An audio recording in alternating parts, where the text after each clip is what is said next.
fine like unicorn. I still want you, make me need you, make you mine like unicorn.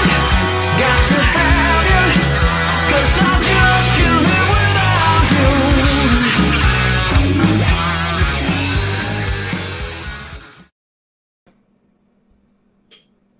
Hey, welcome in. It's our show. It's Friday night. How you doing, everybody? Hafeman Bros 1 and 2 are here. We are not drinking beer. Drinking water out of my new Bucks flask. Or water bottle, as some people might call it. I just call everything, every time I get some kind of closed device that you can put liquid in, I just call it a flask. Even though I don't really put booze in it, but it seems more cool. What do you think? Yeah or no? I don't know. I just call it a bottle. Plus, I'm growing my playoff beard. What do you think? I just shaved. I had a white Santa beard yesterday. And people were like, dude, you're old. And I'm like, all right, that's it. I'm shaving it. So I work with all these people that are like early 20s, and they're like, they're like, dang. Most of them probably hadn't seen you with a beard yet. Or had they? Well, I remember the first time they saw me with my mask. One of the guys, he was like, "Holy crap! It's Ben with without a mask." And then the same thing with everybody else. You know how it is. You go to work with people and you start a new job, and everybody you see has got a mask on. There's still people I don't know what they look like to this day because I've never seen their face other than with the mask on.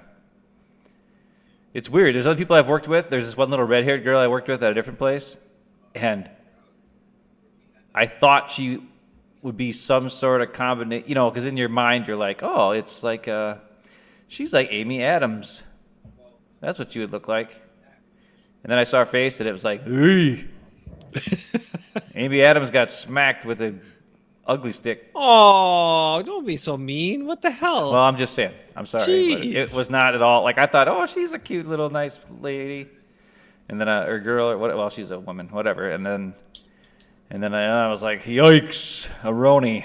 All right, you still got some echo on there. Turn that thing down. Yeah, I want it. Voice of, I don't know what you are. You sound like you're in a concert hall. Maybe Gantner concert hall. I want a little echo in there. How's that? Is that better? Yeah, it's better. It's better for me. Okay, I'll turn on my echo and I'll sound super cool. Just kidding. Hey, let's get to it. Okay, so I know you want a quick show. Everybody wants a quick show. We get it. You guys don't want to hear us talk too long. We understand. That's how it goes. But I do have to cover some important things. All right. We are going to take a little time to do something a little different. But before we get to that, first of all, Ben, any thoughts, any feelings on the Dallas Cowboys going down in the playoffs last week in that game? Did you believe, like I did the whole time, that McCarthy, Magic Mike, was going to pull it out one way or another or not? Here's the funny thing. Remember how last week's show I was like, I'm so excited to watch all these games. I'm so pumped to watch every single game. And I had the whole weekend off, and I'm like, yeah. I slept through the whole thing. Oh, no. I started watching the Raiders game, and then I fell asleep. And then after that, then I woke up and they lost, and I was like, eh. And then next thing I knew, it was like 3 in the morning, and I was like, oop. I guess I missed all the games, and then I didn't care to watch the next. And I slept again during the rest of the other games, so I didn't watch any of them. So that was a lie that I was that excited about it because I didn't really care, I guess, because I fell asleep. Rick said. So don't know. I knew they were going to lose because I said that. That was the one I actually got right. So, well, that's not true. I knew the Steelers would get their butts kicked. I knew that too. And I kind of knew that the Bengals were going to win because they got Ben in their name. But when Rick was on last week, so I wanted to make him feel good. I mean, come on. But there was something to it, right? Like you just kind of had. Well, that at least feeling that was like a Raiders, game. Yeah, at least that was a game. It wasn't a blowout. Right. The one that I got totally wrong was the Patriots. Mm-hmm. Mm. But I kind of wanted that. That was kind of a Raiders pick too because I wanted the Raiders to, it was a story for Rick. It was a story for all of us. I mean, come on. How could you, with everything the Raiders have went through and all that, yeah. And then on top of it, can we just, and a quick aside, an unfortunate aside, but why is it always that the Raiders even though I understand there were some bad calls for the Bengals too in the game, but why is it that the Raiders end up with like the worst officials when they make the playoffs? There's always stupid officials that affect the Raiders games. Yeah, but they got like calls, like really bad calls for going for him, dude. I understand, but like an That pass inadvertent interference whistle, at the end of the first half. but an inadvertent whistle That didn't make a it's a difference. dead play, but it's a dead play. It's a rule. It didn't make a difference. It did make a difference. Come on. Actually, I had flashbacks. I was flashback in the 1989 on that play. Whoa. What The way Burrow got to the sideline, Oh, it looked just like Don Mikowski. Oh, magic style. Okay, I get you. It was. Yeah. He was pretty close. out. His body was out of bounds when he let the ball go, and it was in the middle. Now Mikowski's pass was way more dangerous. There was bears all around Sterling Sharp. On that play, Burrow, like the guy was wide open in the end zone. There's nobody really around him, but it was like, whoa. I was watching it now, like the highlights, and I was like, hey, it looks like Don Mikowski to Sterling Sharp, 1989, the miracle, the replay game. But anyways. That was like the longest replay in history as well, too. Well, yeah. That's because they didn't want to overturn it, because that was like the first year of replay, I think. Right. And after that, they got rid of it again. They're like, yeah, we're not doing this replay ever again. And then it was like 4 years later, they realized, yeah, we got to do the replay because there's too many mess-ups. Yeah. And then we had the whole fiasco. I don't want to get over the Jerry Rice catch, fumble, no catch, whatever. Class. Terrell Owens, some classic stuff. Yeah, we had some good ones with the 49ers. Speaking of the 49ers matchup coming up, we'll get to that in a little bit too. Too many not bad. Too much though, but We're a lot of bad bad. in a lot of them. Yeah, a lot of bad history with the 49ers in the playoffs. Yes. But not this year. Anyway, okay. Anyway, I just wanted to know your thoughts first off on some of that. Number one, this is my takeaway from last week. Last week's show proved to me a couple of things. Number one, we are very good at making lists and handing out awards to the appropriate people. I mean, if you argue any of our awards, I think you're just wrong. I can just say that.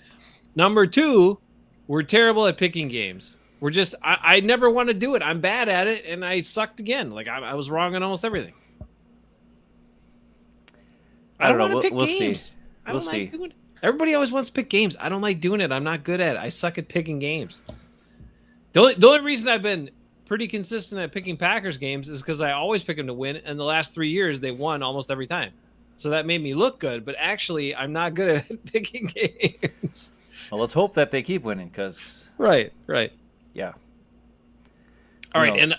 and I know. Sorry, I didn't. I can't adjust the volume of my video open. I guess I'll go back in and redo the video and tone the music down because it's kind of jacked up. But that's what you get. Black Unicorn's hot. It's a hot song. Comes in hot and it blasts you right in the face. Why, did somebody say it was too loud or what? Rick says it comes in hot. He had his volume up pretty high and it woke up his kids. I know. That's what I told you before we started the show. I Gotta said wake people up to start the show. It's too loud, but it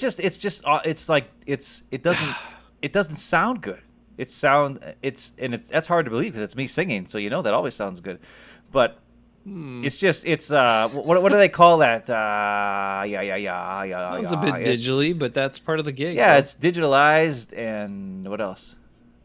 That's right. It's got to put some effects on there to try to make you sound better. Distorted, and you can't make me sound better. We tried. I was like, Brad, what's your favorite song I ever wrote? For Brad or you or me? What's your favorite song that I wrote? I'm so confused. What's your favorite song you ever wrote? What is your favorite song that I wrote? Okay. Don't Wake Me. Okay. On that song, there's zero echo, zero reverb, zero nothing. I told Brad I want nothing. That's all natural, Zippo, no reverb, no nothing on that song. Now, I wish I would have never told him that, because it still sounds good, but I mean, it would have sounded better with a little bit of reverb. I mean, come on, everybody sounds better with a little reverb. So that was dumb. That was me being so conceited. I was like, I don't need anything. That just ruins my voice. Blah blah blah. So that was dumb. So I'd like to do a re-recording of that someday with reverb. But now I'm old. Now I'm 10 years older, and I sound like I'm 10 years older. So that's probably gonna suck. Hey, Mom and Dad are here too. She says we're here. How you guys? Hey doing? man, all right. I That's gotta why we call do Mom this. and Dad. That's why we do this show. Why didn't you call them? Call them up. What the hell's your problem? Dude, I'm always sleeping. I I don't know what's care. going on. Hey, They I just did. sleep at weird hours too. So just whenever you're awake, just try them. See what happens. Maybe I they just answer. I just did a Hafeman remodel What? by myself. Usually you have to do it with another Hafeman. And then What'd there's you do? fighting and yelling and throwing of things. Lots of swearing too. Lots of swearing. This time it was just me by myself. Okay. Until I needed an extra pair of hands, and I had my father-in-law come over, and he and my mother-in-law were both over. And then he was my hands on top to make sure things weren't moving around. But What'd you get into there? What'd you do? I put in a new kitchen faucet. Those are annoying and sometimes really hard to do. You didn't do any swearing? Or No. Wow. I bumped Impressive. my head one time. But that's the thing is when you're by yourself and nobody to hear you swearing, it's no fun. It's way more fun when people hear you swear. Fair enough. I probably swore in my head, you know, but I wasn't like when there's nobody around. Like, what's the point? You know, that's not always true though. In video games, I always get mad and swear even no matter if there's nobody around. But anyways, All yeah, I did put a new kitchen faucet in today. So handyman Ben, Wow. Impressive. all you know, and you everything. There's no leaks. There's a little. I gotta ask you something later, but. Okay. As far as the connections and everything going on, it was fairly seamless for the most part. Wow. Impressive. I haven't changed my kitchen faucet yet because I know it's a pain in the butt. I don't want to do it. Well, we bought it on Sunday, so I mean, it took me all week to finally. I had the Hafeman procrastination going. I was like, I'll get it done. And Jesse's like, dude, we can't even wash our dishes. It's pretty gross over here. And I'm like, dishwasher works, you know.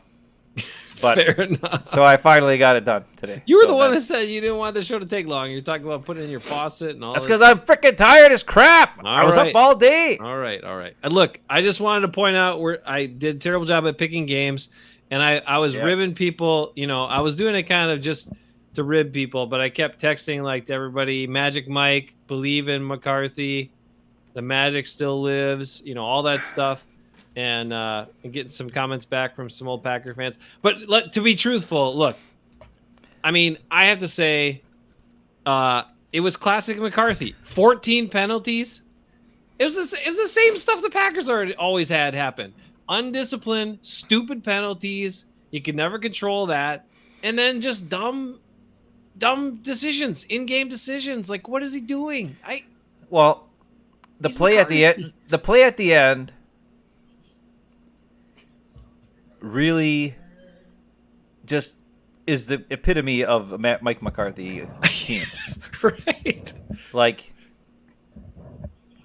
everybody, like you should know that you have to hand the ball to the official. The official has to touch the ball. The quickest way to get the ball down is to run it to the official. Like as soon as Dak got up, he should have ran as fast as he could to wherever the official was, the umpire, whoever the guy is that gets the ball, and blah blah blah. And like that should be the number one part of that whole thing. But apparently they practiced that he gives it to the center. That's stupid. That's it. McCarthy practiced it like that. Dak practiced it. Like even after the game when he in his press conference he was like, "Oh, well, just like in practice, I gave it to the center. We got it down there. You know, I don't know where the official was. He's too slow. He ran into me." And like, no, dude, you get the ball to the official. That's how you do it. That's the smartest thing. Like, because if you just put it on the ground, maybe a defender will like walk over it and kick it a little bit, and you know, waste time, and it's just dumb. Like, so that's just McCarthy.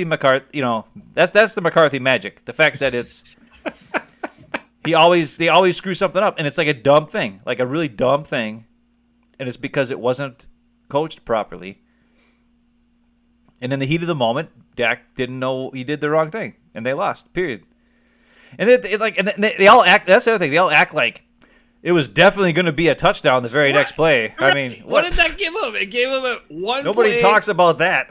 It gave him one play without any communication about what they were doing, right? And it had to get everybody lined up right, and from Right. like the 30-yard line. That means you were going to win the game. Yeah. I mean, they could have had a false start. They could have had some guy lined up wrong. They could have had some other dumb. I mean, come on, dude. Ridiculous. Yeah. But I did take a lot of joy in, and I don't. Maybe this makes me mean, but like all the cut shots of like the Dallas fans and stuff. Oh, them. Like, Yeah. It just made me laugh every time. And I'm like, am I mean? I think I kind of am, but I just, I didn't feel bad for them. I just laughed. That was my reaction. It's a weird thing, like because like I mean we've watched the Packers lose in games at the last second and playoff games and all this other stuff, and I've never cried about that. Now, like you said, you cried last week or you almost got choked up because of whatever somebody made a play and it was your favorite guy or whatever. Well, I can't remember what you said, and then everybody knows about my Terry Mickens story where I cried because Terry Mickens had 2 touchdowns against the Lions and. Yeah. But that's because it's a personal connection that you have and you feel with that player, or that you really, really are so excited because that player got to have his moment or whatever it is. But I never cried because my team lost that I like. I mean, who gives a crap? The next day you just go do your thing. 2 minutes later you got to do what you got to do. It's like they're acting like their grandma died or something. It's like it was ridiculous watching some of those people. I'm sorry. And look, the main reason why I laugh so much is because, a bunch of Cowboys fans, right? The Cowboys have not been good for many, many years. Like the last 30 years, most of those 30 years, they've not been good. And so those fans are just quiet. And they still say they're America's team, but they're just quiet.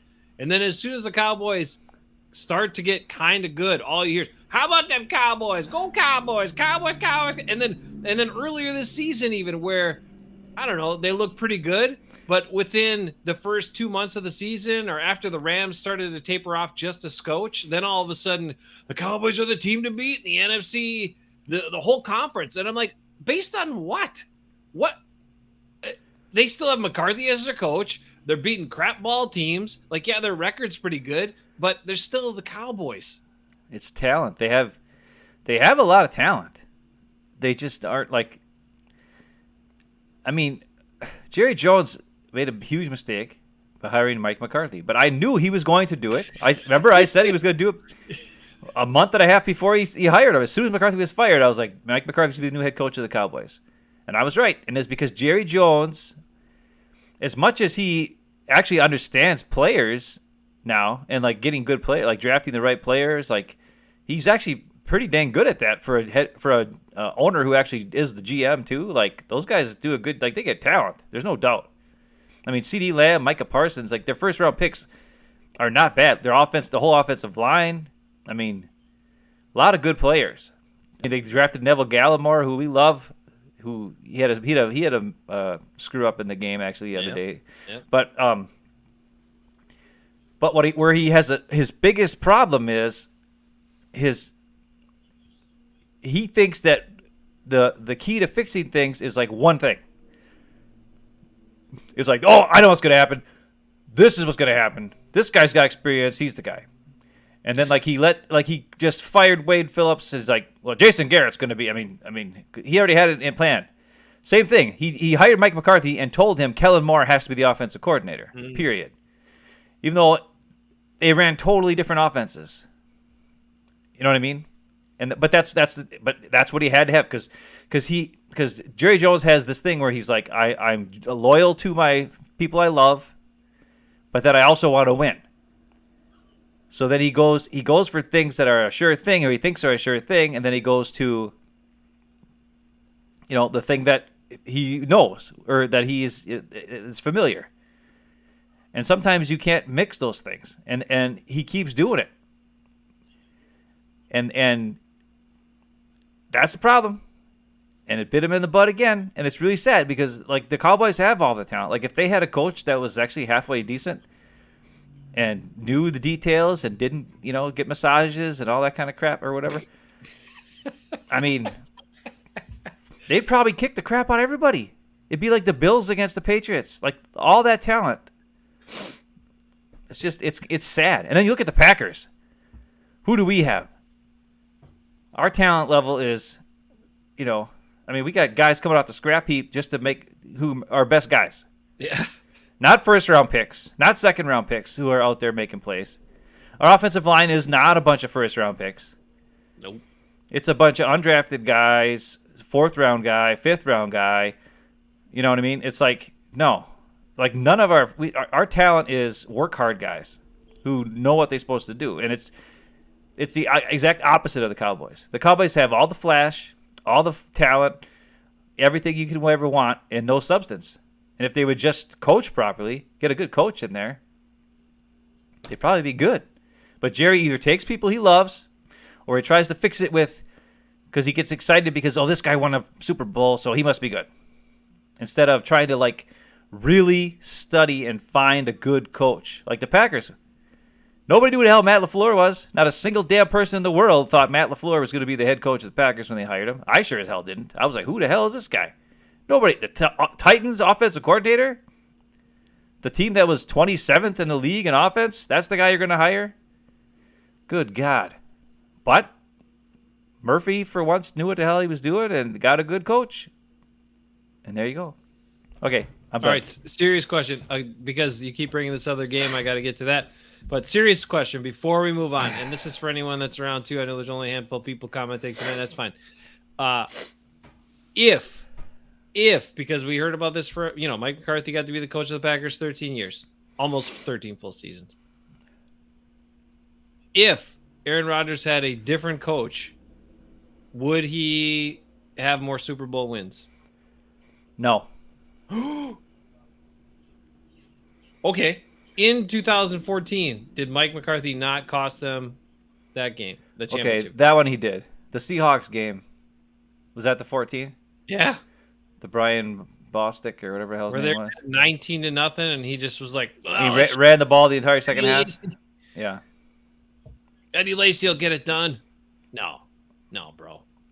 And then what's one other year they had a pretty good chance. I don't. Here's my other point. Remember, okay, in the 15-1 season, right, 2011, where the Packers could have repeated as back-to-back champs. Yeah. Now, they lost to the Giants. Why? I don't even remember. Because they couldn't protect. They couldn't block the Giants' pass rush. Well, it was one-on-one matchup. You got to win your one-on-one matchup. Exactly. That's the Mike McCarthy theme. And he did not adjust. He did not help. He didn't chip with tight ends or backs or anything else. They ran their stupid spread with no help for the offensive tackles, and they got their butts kicked, and Rodgers couldn't throw. Well, Matt LaFleur did the same thing in the NFC Championship game last year. He didn't help. He didn't help his tackles. They got their butts kicked. They sucked. Aaron Rodgers got creamed. They couldn't do nothing. It was the same crap. So what's the difference? I don't want to see that again. I want to see a coach that changes, that evolves, and makes adjustments when there's a problem. Well, Problem. They better do it this year. All right. Before we get any further, I wanted to pose that question to you. So wait, do you want to change your answer? No, because listen, they still had no talent on defense. They still, maybe it depends what coach it is. And would Rodgers run the offense? When was it that Rodgers took over and realized McCarthy doesn't know what he's doing? That's true. I have to just make a play and just throw to whoever I think is the best matchup. Like that's where that started. Right. Because there is no even Chris Sims said it this week about the Cowboys offense.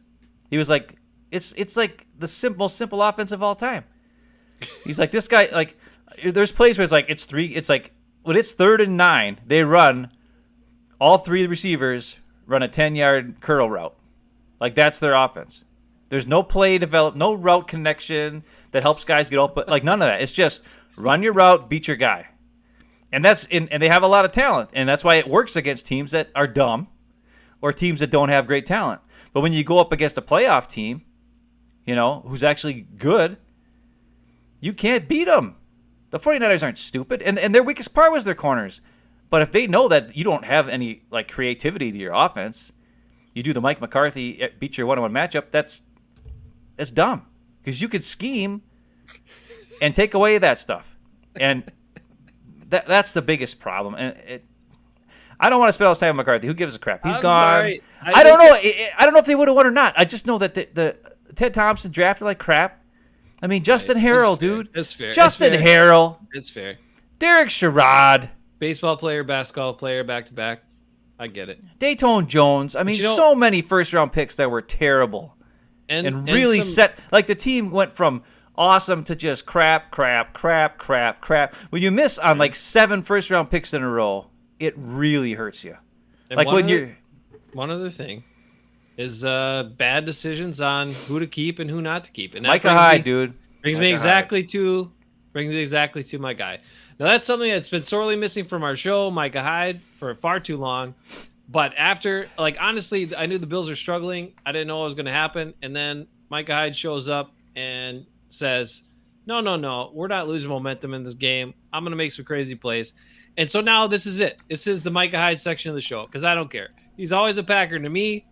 Still should be a Packer. He's a personal friend. And he's a guy that the Packers should have kept on the team, and they didn't even offer the guy a contract. Didn't even offer him a contract. All right, let's take a look at some of the reasons why they should have offered him a contract. And actually, the interception play, if you haven't seen the all 22 of that, I've seen it. I'm going to show you, and it is insane. It's insane. I don't know how he got there. He's not even He's that. Micah Hyde, dude. He's not that fast. No, and his RAS score is terrible. It's terrible. It is. But you know what he is? He's a good football player. And That's that was one at thing least- Mike McCarthy got right. Exactly. He often said that. People have asked him, like, Micah Hyde, he'd be like, I don't know about Micah Hyde. I just know that guy is a football player. That's what he says. He's like, I don't know where he's going to play. I don't know if he's going to play corner. I don't know if he's going to play safety. I don't know if he's going to be punt returner. I don't know if he's going to be gunner. But he's going to be on the field because that guy makes plays. Mike McCarthy knew that. That was one thing Mike McCarthy knew. Because he was like, well, he's going to win his one-on-one matchup. Boom. Micah Hyde, he's out there. And probably, apparently, what the Bills have shown you is that instead of ending up being your third or fourth cornerback, he probably should have been playing safety for the Packers. Yeah. Like, should never been on the team. Clinton Puke. Right. And then you might have had a different result in 2014. But anyway, enough of all that, because we need to celebrate our friend, good friend of the show, personal friend, and Bills legend now, Micah Hyde, and also a Packers legend to me because he always will be. All right, let's take a look at a couple of cool things. The Cowboys should remember him. He had the pick. He had the interception that pretty much changed that playoff game. Everybody talks about the whole, Aaron Rodgers to Cook and running across the field. Nobody touched him, and he's jogging across the field. But you got to remember the Micah Hyde interception that happened before that stalled a drive for Dallas. Yeah. Now let's take a peek at this one, okay? Everyone knows the play. Here it is. This is the pick, but this is the regular version of it. And then I want to show you the all 22. Here he is right here, okay? He's right here just playing center field by I'm not himself. getting anything. I'm not getting anything. You're not. All right. So I don't know if anybody else is, but I'm not getting anything. There it is. Okay. I think y'all saw that. What I want to show you separately is something that's pretty darn cool when we look at the other feature of it. So I'm going to get Ben back in here. I don't know why you didn't see it. You should have seen it. I don't see it. Well, I turned it off now, but I'll bring it back. All right. So that was the that was the regular version of it. Shoot me in the chat if you didn't see it for some reason. You should have. It should have worked. Let me try this one again here. All right. I want to show you this one because I don't see it. Well, it's not there yet. Just hold on, man. Because this is the all 22 of the whole thing, and some dude broke it down. And I want you to see that. Do you see it now? Nope. Oh, that's weird. You should be able to see it. Check your settings on. I'm not sure why you wouldn't see it. It doesn't make sense to me. Should be there, bro. Oh, this I didn't start it. Here it is. Bah, bah, bah, bah, bah, bah. I'm getting used to the new sloppy. There, now I see it. Here we go. Okay, now you see it. All right, you know what it is. Here's the play. Let's take a peek at it. I'm gonna make this a little bigger for you. My bad. I had to hit one more button. Okay, one more button. So I'm gonna go here. Let's blow it up a little bit, and then let's get to this Micah Hyde-ness here. All right. So here's the play. This is Micah Hyde here. He's back at center field. The game was 7-0, right? 7-0 Bills right now, early in the game, but 5 minutes left in the first quarter. This play is set up. Micah Hyde's in center field, way in the back. You got a couple of receivers out here running formation. Bills are all packed in tight. He's all on his own out here. All right. And it's a very good play call. It's a very good lot of things, except what they didn't see and account for is Micah Hyde and what he can do. So this is what he does. Now, you got to watch this because it's totally insane. All right, this guy's going to point the arrow to him. He's here. What happens is these two receivers, oftentimes in this particular setup, will run like in-cutting routes here, like this, in-cutting route. And when you see an in-cutting route, generally the safety cheats up and tries to come up and stop that in-cutting route. And that's what they're trying to get with the fake here, the double move here on the outside, and then also the pump fake. But they didn't account for how good this guy is right here, Micah Hyde, my friend. So let's take a peek at what happens here. All right, so right now the play starts, right? And you got the guy on the outside. There's some separation here. This guy's doing pretty much nothing. These guys are totally out of it. So right now it is one receiver, two guys. But Micah Hyde's way the heck over here, and he also has some other responsibilities because this tight end's here, this guy's here. He's got to keep his eye on a bunch of stuff. That's playing center field. All right, this guy stops it here. He explains that normally these guys cut in, and then the safety jumps up here. All right, and that's what he's saying. Safety will jump up here and jump those plays. Like he should. They're all coached to do that. Except Micah Hyde does the unthinkable, unimaginable, nearly impossible. Look at where he is right now. Mac Jones is about to pump fake. Micah Hyde's still looking in. Actually, he gave the pump fake already. He was still looking in here. And now the ball's already in the air. He's here. The receiver's there. Got his guy beat. And somehow he gets all the way back here and makes a play, which is totally insane. Normal people, normal humans are not supposed to make that play. And not only get there, but to pick it and catch it, that should not happen, Ben. That's not supposed to happen. Like, how does he do it? Well, the receiver didn't help out in that play either. I don't think the receiver knew where the ball was. The ball's slightly inside. Yeah. But still, the play he makes to catch it, first of all, it's just the ground he covers. Like, how does he manage all his responsibilities, take the appropriate angle? Look at right now. Look at what he's doing. He's not looking at the ball. He's just going for the receiver and then pops his head up for the ball. Look at him. He's just booking it over there. And now he sees it. And how do you locate the ball that quick and still catch it? Can you imagine if the Packers had extended that guy a contract? I would have loved it. God. We all would have. They'd be a much better team. So many good plays. It's an insane play. It's like probably one of the best postseason interceptions I've seen. It's pretty dang good. Guy playing center field like that for you. It's incredible stuff. Block this stupid user. We're getting some robos in here again. All right. So anyway, all right. Sorry I had a little glitch on there getting it figured out, but now I got it figured out again. All right. So not only does he do that play, right? Because he's awesome, which is a good play. And I understand the game was a blowout and all that, but it could have been 7-7 right there. Thanks to him, it wasn't 7-7. The Bills got the ball back, and then they started kicking butt.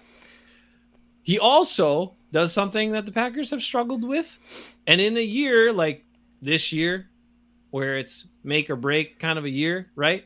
Wouldn't it be nice to have a guy on the team who could maybe do some punt returning in a pinch? Or maybe even not in a pinch. Maybe just because he's your best guy at punt returning.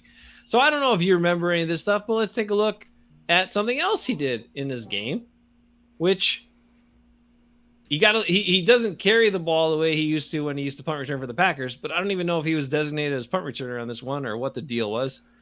But anyway, it's just pretty darn cool. Hang on one second. I'm going to get her set up for you. Because this is Mr. Micah Hyde here. and the only person that can tackle him is his teammate on this play, which is amazing. All right, let's check it out. So ball's bouncing. Look at the confidence. He just scoops it. Little hesitations. Sees the alley. Works his way over. And I don't know. I don't think he's been punt returning for the Bills. Admittedly, I haven't been watching the Bills all year.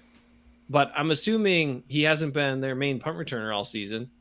But you can throw him in there, and he'll make the right play. And he'll do stuff like that and make a big play. Now, this is late in the game. I get it. They were killing him, but it's still a hell of a play, man.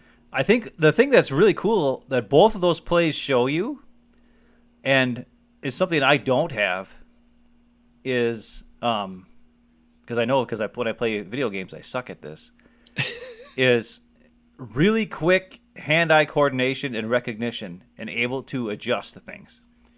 That interception, he's running full speed, able to just look up, boom, catch the ball. This time, he's able to read the bounce of the ball and in a split second make sure-handed grab, boom, go. There's a lot of guys who can watch the ball come straight down to them, and they still can't catch it. Amari Rogers / Malik Taylor, right? Where Micah Hyde can just the bounce of the ball, boom. It's like a hand-eye coordination, agility, quick decision. It's not even a decision. It's like, boom, go. Like you just have your reflex. He has like super reflexes. He's like Spider-Man. He's got spider sense. Peter Tingle. You know what I'm saying? That's what he's got. And both those plays show that. And that's, I mean, as a defensive player, that's a huge key. Because you don't know what's going on, right? You need to be able to, in a split second, recognize, react, and go. And that's why Micah Hyde is such a great football player. Is he has a spider sense. He has an ability to adjust to things within a millisecond of time and be sure-handed, sure tackling, sure decision-making within a split second. And we let that guy go. And we don't have anybody on the team who's like that right now. Maybe Rasul Douglas. We always say Rasul. We got to get that right. Rasul? Okay. He deserves respect. It's Rasul Douglas. All right. I'll get it. I mean, Rasul sounds cooler, but his name is Rasul. But that's one thing when you watch it, you could just see that. Like, that's the difference. That's why he's able to make those type of plays. And now, it's pretty awesome. So, okay, just the other thing you point out, sure-handed, confidence, ability to react quickly to the bounce of the ball, and just secure it. This was a play he made a couple years ago, which is totally insane. And this is another area the team lacks on. I don't feel all that comfortable about our hands team if we get in an onside kick situation. Actually, Adrian Amos is my most trusted guy on that, and that's kind of scary to me. But this guy also does crazy stuff like this. We're going to celebrate my friend Mike Hyde one more time with this right here.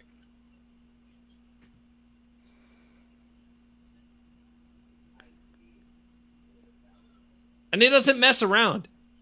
The other thing about him is that, and if you go back, like he had 3 punt returns for touchdowns as a Packer. Yep. If you go back and watch those, he doesn't mess around. He's assertive. He's decisive. He sees an opening. He's not afraid to have a bunch of stuff around him because he's confident in his hands and his ability. And then he just takes the shortest path and goes for it. He's not fast. He's not overly athletic. He's just got instincts, like you said, reliable, great hands, smarts. Dude's awesome, man. Yeah.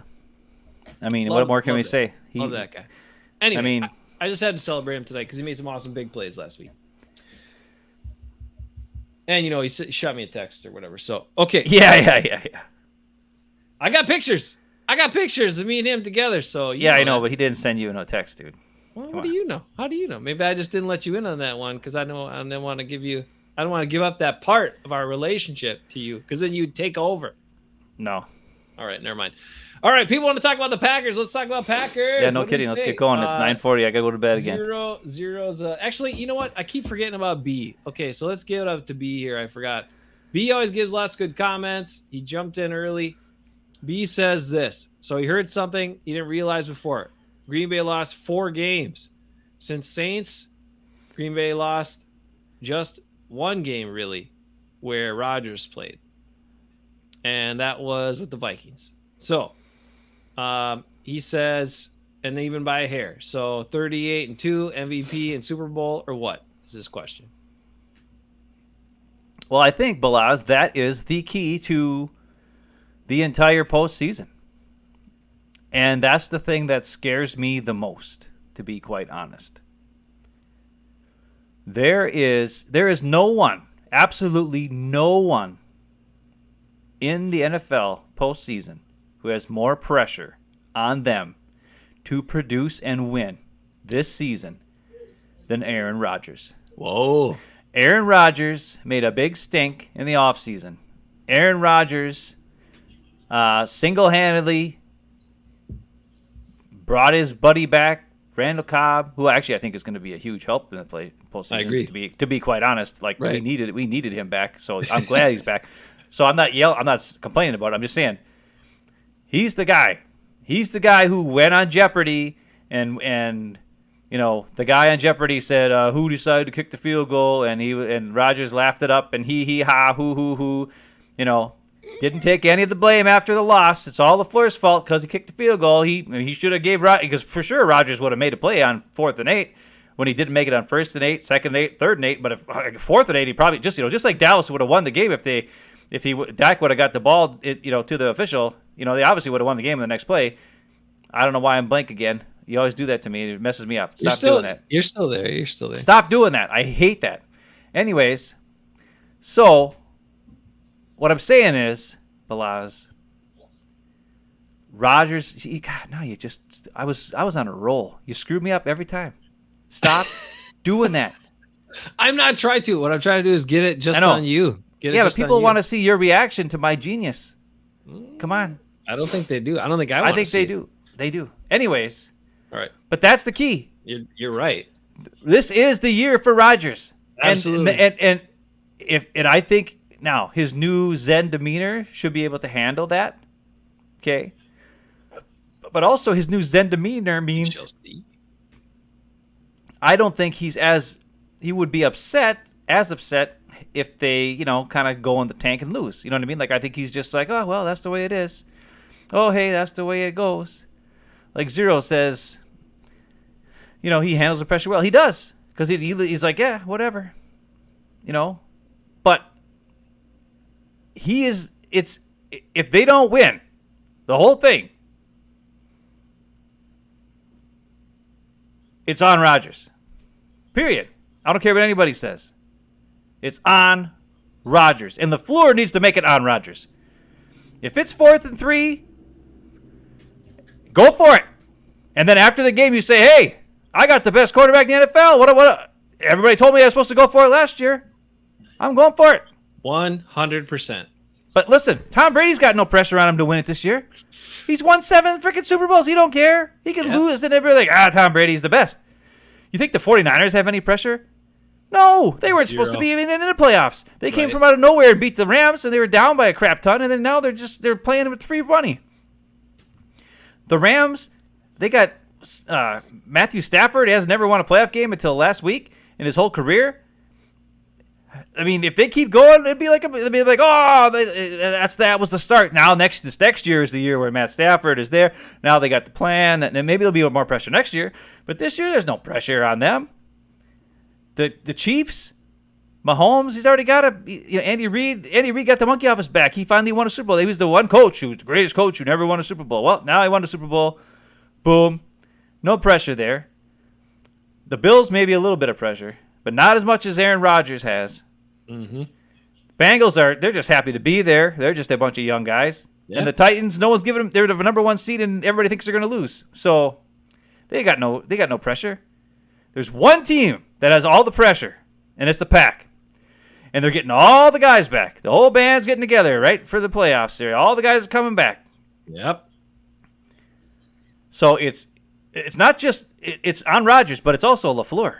Like this is a big. I mean, 2 years in a row get the NFC Championship game and lose. He doesn't get the respect for having 13 wins. He's got the highest winning percentage of any coach in his first 3 seasons. Yet people keep saying he's only winning because of Rodgers. He doesn't win Coach of the Year. He doesn't get respect as a coach. He needs to win so that everybody finally gives him respect. I've heard people talk about they talk about Mike Vrabel should be winning Coach of the Year. The guy from the Bengals, whatever the hell his name is, he should be Coach of the Year. They're saying that, who else? The Bill, everybody. They're saying everybody but Matt LaFleur should be a Coach of the Year this year. And I'm just like, ho. Are we forgetting what happened this offseason? Are we forgetting the turmoil? And there was only one guy who could possibly be neutral and try to bring it all together? It was LaFleur. And not only that, he was the one guy who had to take all the questions and deal with the media the entire offseason. Right. Goody did it twice. Rodgers did it 0.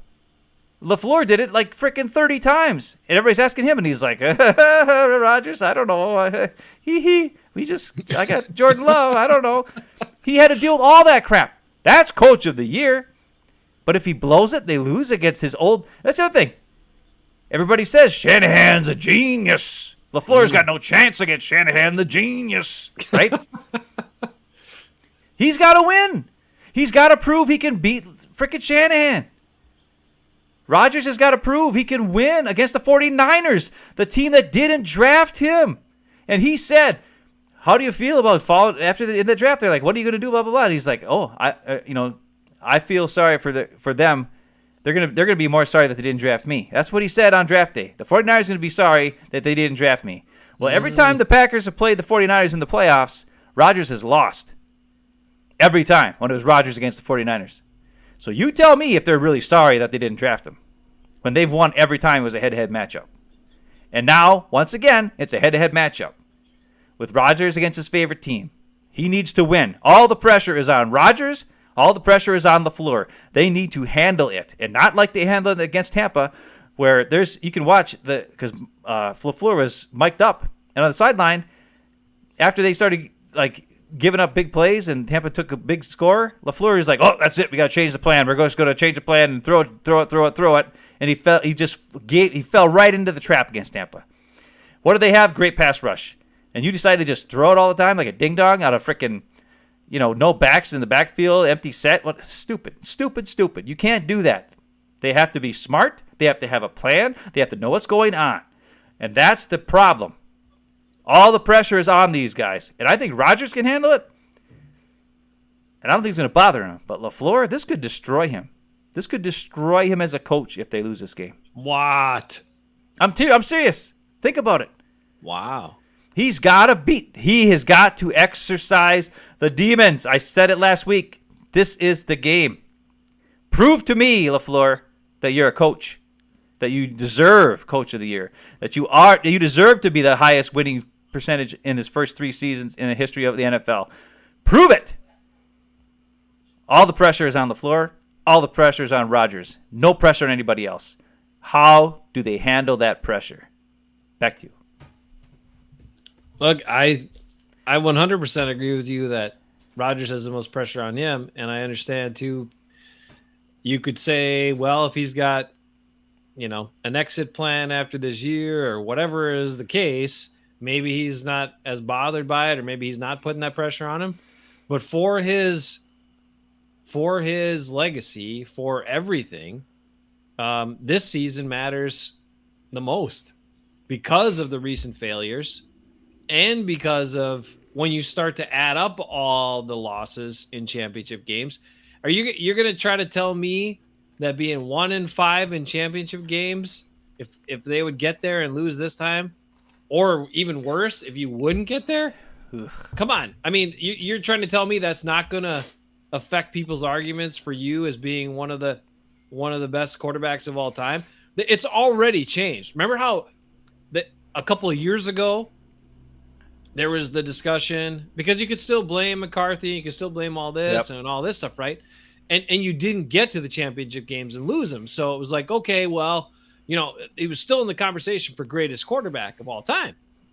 And now, in the last 2 years, because of what's happened, you don't have people saying he's greatest in that conversation anymore. You have them prefacing it with, or saying it, describing it like this: one of the most talented quarterbacks I've ever seen, or the most talented quarterback I've ever seen, or blah, blah, blah, blah, blah. Not even the best. I would just, they don't say greatest. They don't even say best. They say most talent. So what does that tell you? It's already damaging what people think of him, and he cares about what people think of him.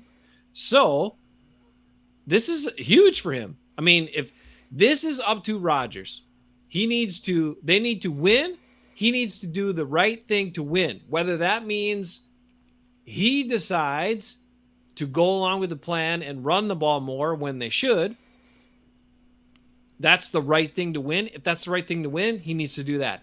If he decides, well, I'm going to throw it because I'm feeling good, and they win, okay, then that's totally on him. But all of it is basically on him, even though there's a whole team. Because when this is all said and done, he either gets a ton of credit for winning the Super Bowl, or he's going to get a ton of blame for not getting to the Super Bowl or not winning the Super Bowl this year. So it's all to him. Now, LaFleur, I don't know about the pressure on LaFleur as much because he's so young in the process. He's had such a great start. And whatever happens with if Rodgers stays or Rodgers leaves, however that works out, it's still going to be more attention on – if Rodgers is there, there's going to be more attention on Rodgers in the future. If Rodgers isn't there, there's going to be a built-in excuse to not be as good right away. So yeah, but that also is the reason why it's so important. Everybody's saying it's Rodgers, that Rodgers is the difference. That's why LaFleur is so good. It's Rodgers. They seem to forget that the Packers were crappier than dog crap for 2 seasons, and that's why they had to fire McCarthy. Rodgers was there for those seasons, especially 2018, where he freaking threw it in the tank and threw a bunch of freaking overthrows and threw the ball out of bounds more than I've ever in one season than he did the whole rest of his career. Yet people say he didn't purposely throw it out to get McCarthy canned. Yeah, he did. Go back and watch that season and watch how many throwaways he has, out of bounds throwaways. How many out of bounds throwaways? Go back and watch. Well, it was ridiculous. He never does that. He also had that really bad knee injury for much of the year. Well, that was a good excuse. Oh, okay, all right. But he tanked it. All right. I don't care what anybody I know says. You said that before. What do you think about what Zero's saying here? Putting a leash on Rodgers this late in the season, terrible idea. His ability to read defenses and change plays at the line is crucial. Here's the thing. Is he changing it to the right play, though? That's what we need to know. Well, he doesn't change it to a play. He changes it to a one-on-one matchup. He looks at a guy. He looks at him like... He changes it to a one-on-one matchup, Zero. He changes a play scheme where, like, guys run routes to get each other open. He changes that to a one-on-one matchup. So he changes Kyle Shanahan play, who I think everybody thinks is a genius, to a Mike McCarthy play. What do you think is better, Kyle Shanahan or Mike McCarthy? We learned last week who's better. Kyle Shanahan. But that's what it is. He turns it from a play design to a one-on-one matchup.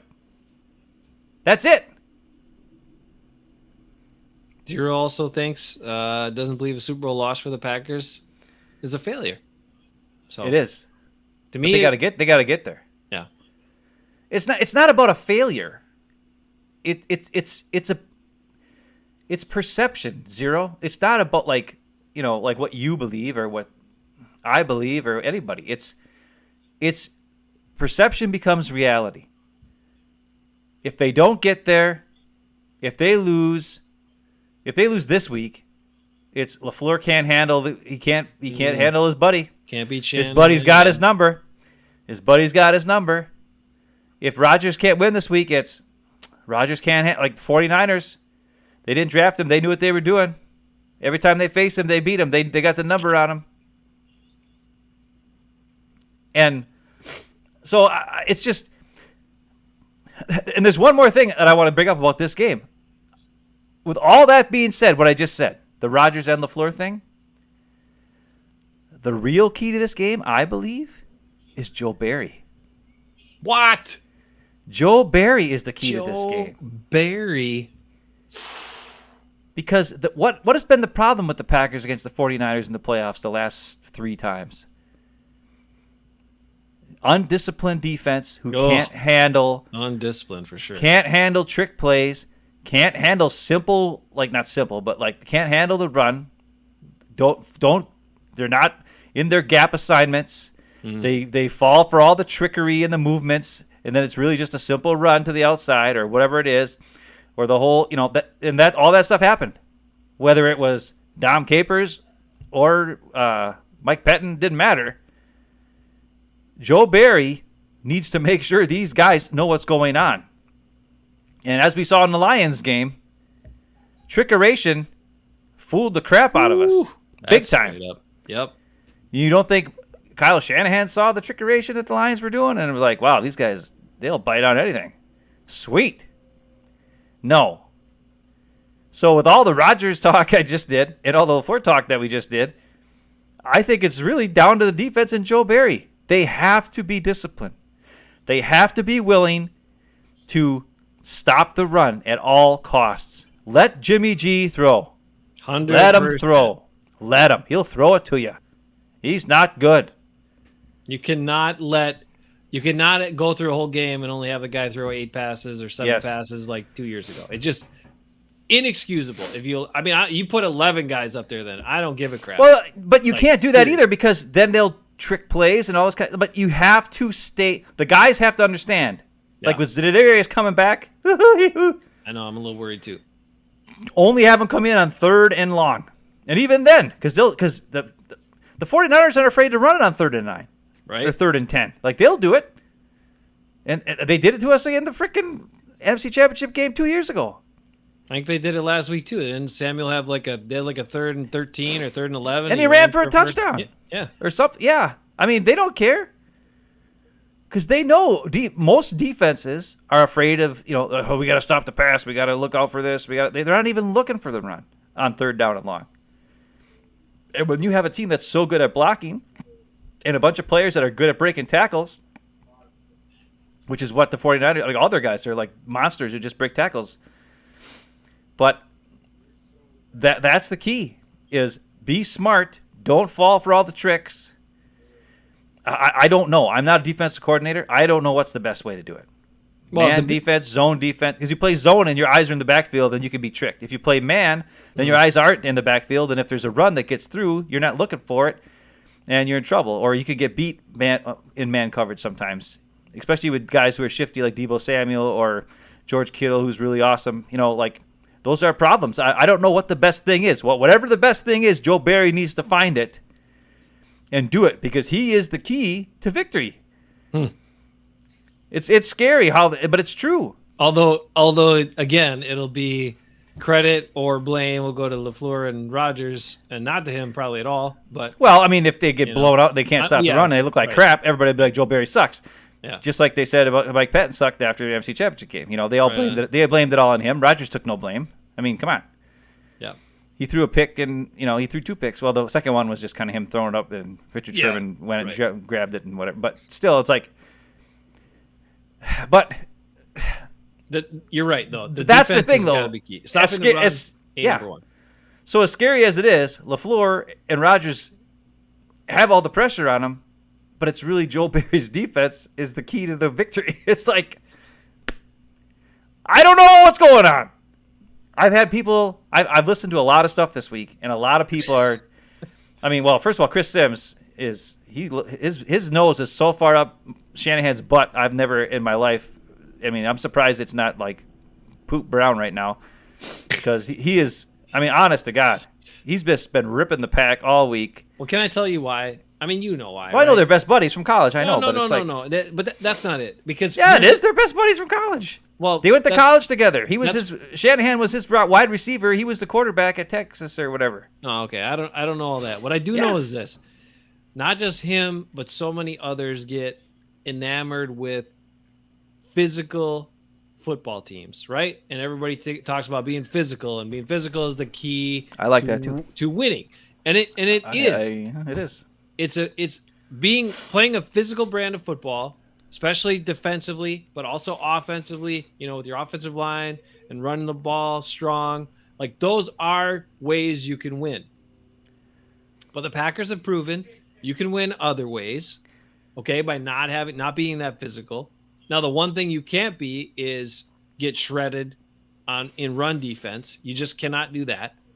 And if you're going to play that way offensively and play a little more pass heavy, then you got to hold up in pass protection. And what LaFleur has to do is learn from past mistakes, also learn from McCarthy's mistakes. And if his guys can't hold up, then you got to help them out. If Billy Turner's really back, I'd be chipping over there on that side. Bakhtiari looked good. I hope that conditioning and all that stuff is fine where he can play the whole game, because I don't know what was all going on after he came out of the Lions game and some of that stuff. But we're hoping he's good to go. And so, but I'd be having people shade to Billy Turner's side 100% right away, because I don't trust him, especially after not having played football for a while. So that's kind of where we're at there. And I did not necessarily just him. Dennis Kelly, same thing. I don't feel Dennis Kelly is a great pass blocker, and I don't think he can go one-on-one against the 49ers guys and hold up. So well, you can't do what you did last year NFC Championship game. You can't and Rodgers expect has these. the time clock. He has to be like understand. Well, I what think his he's done a best great can job be. of that this year. I mean, when he had Yes. Yash out there, like he Right. gets the ball out fast. He doesn't screw. Rodgers has had a good year, like a great year. I Absolutely. mean, he understands what's going on around him. For him to not be sacked very much this year, with the makeshift line and all those guys out, and Royce Newman out there for God's sake, and he's still getting the ball out quick. I mean, Rodgers has been great, and that's it's a hit or miss thing, and Zero's got it here. Yeah, Devontae Adams, Aaron Rodgers. It's I the told you, 12 and 25 17. mal. Gotta be a 12 and 17 game. I actually think it should be a Randall Cobb game. I honestly think Randall Cobb is the key to this game.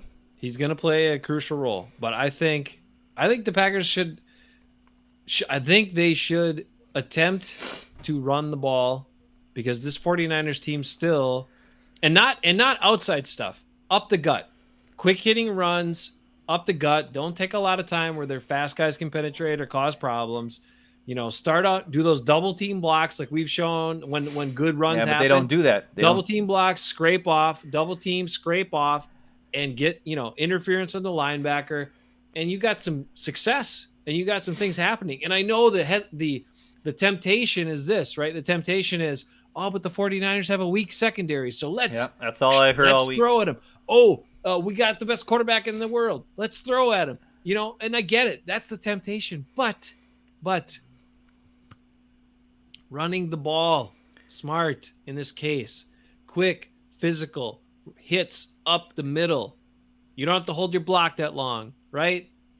Guys can just run some interference at that second level, and you got two really good runners that are going to get yards in cold weather. And I don't know if you ever played football before, anybody that's out there, but if you played football when it was really cold, it wasn't any damn fun to try to tackle people, I'll tell you that.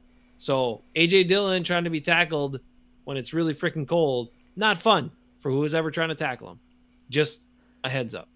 Well, I think this needs to be – it's time to break out the A.J. Dillon, Aaron Jones plays where they're on the field at the same time. Can we please break these plays out? I mean, come on. It's the playoffs. Let's go. Let's get them both on the field at the same time in the backfield and mess the defense up. Force them to choose. Do you want thunder or do you want lightning? Pick it up and then do the other one. Or go to Devontae or do whatever. The best offensive weapons this team has are Devontae, Aaron Jones, A.J. Dillon, and I think also Randall Cobb.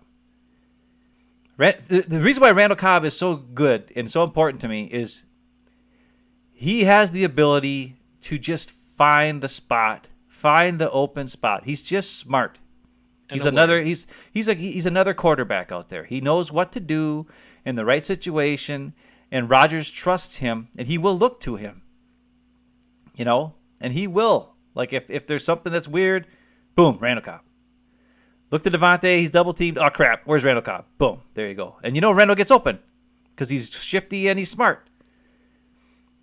And we still and the other thing I really would like to see is some running back screens. Please slow down the pass rush. I know you guys don't like throwing screens. I know Rodgers hates it. How many times there's a screen and he's just like, it's not going to work. I'm just going to throw it in the ground. He does it like at least half the time when they call a screen. And it's like, dude, Aaron Jones is the man on screens. He's so good in the open field. Can we please call a couple screens, especially to the Bosa side of the field?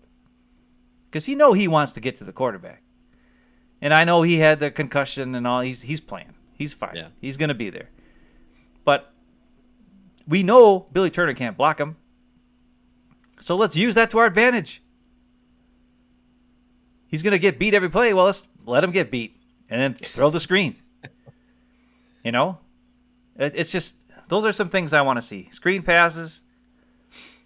Yes, Rodgers to Devontae. Yes, that needs to happen. Devontae is great at his key. One of the best things Devontae does, I think, is adjust to the ball in the air speed-wise. He slows down and speeds up. He can locate the ball and not let the defender know that he located the ball. That's probably the best thing about Devontae Adams. You know what I mean? And then he gets his hands out at the last second, catch. You know what I mean? But he knew where the ball was the whole time. And it didn't look like he was looking for the ball. Like somehow he's got a third eye that's on his helmet that's looking at it or something. You know what I mean? Like, I don't know how that works, but he's really great at that. That's the key to him because he's not fast. It takes him forever to get off the line of scrimmage, and his hands are suspect. But, man, he's really great at adjusting to the ball in the air, especially from Aaron Rodgers. Right? Right on. So those are things that are great. Those are the keys to the offense. Be smart. Rodgers, take the smart play. If Devontae's double covered, please dump it to Randall Cobb. And I'll say one more thing. I love Aaron Jones. I really do. But it seems to me when he gets the ball in the passing game, okay, it takes him a split second to kind of like get his awareness of where he is before he kind of starts going. That's what led to the fumble against Tampa. Because by the time he caught it and then he kind of adjusts and goes, he doesn't just catch it and go like Randall Cobb. You watch Randall Cobb, he catches it and he goes. Aaron Jones kind of catches it and then like slowly kind of goes. I don't know. And then he goes. He's crazy. So it's great for screens because there's nobody anywhere near him. Right, he needs a little space to kind But of. whenever it's one of those dump offs, like when Rodgers waits forever and then it's a dump off.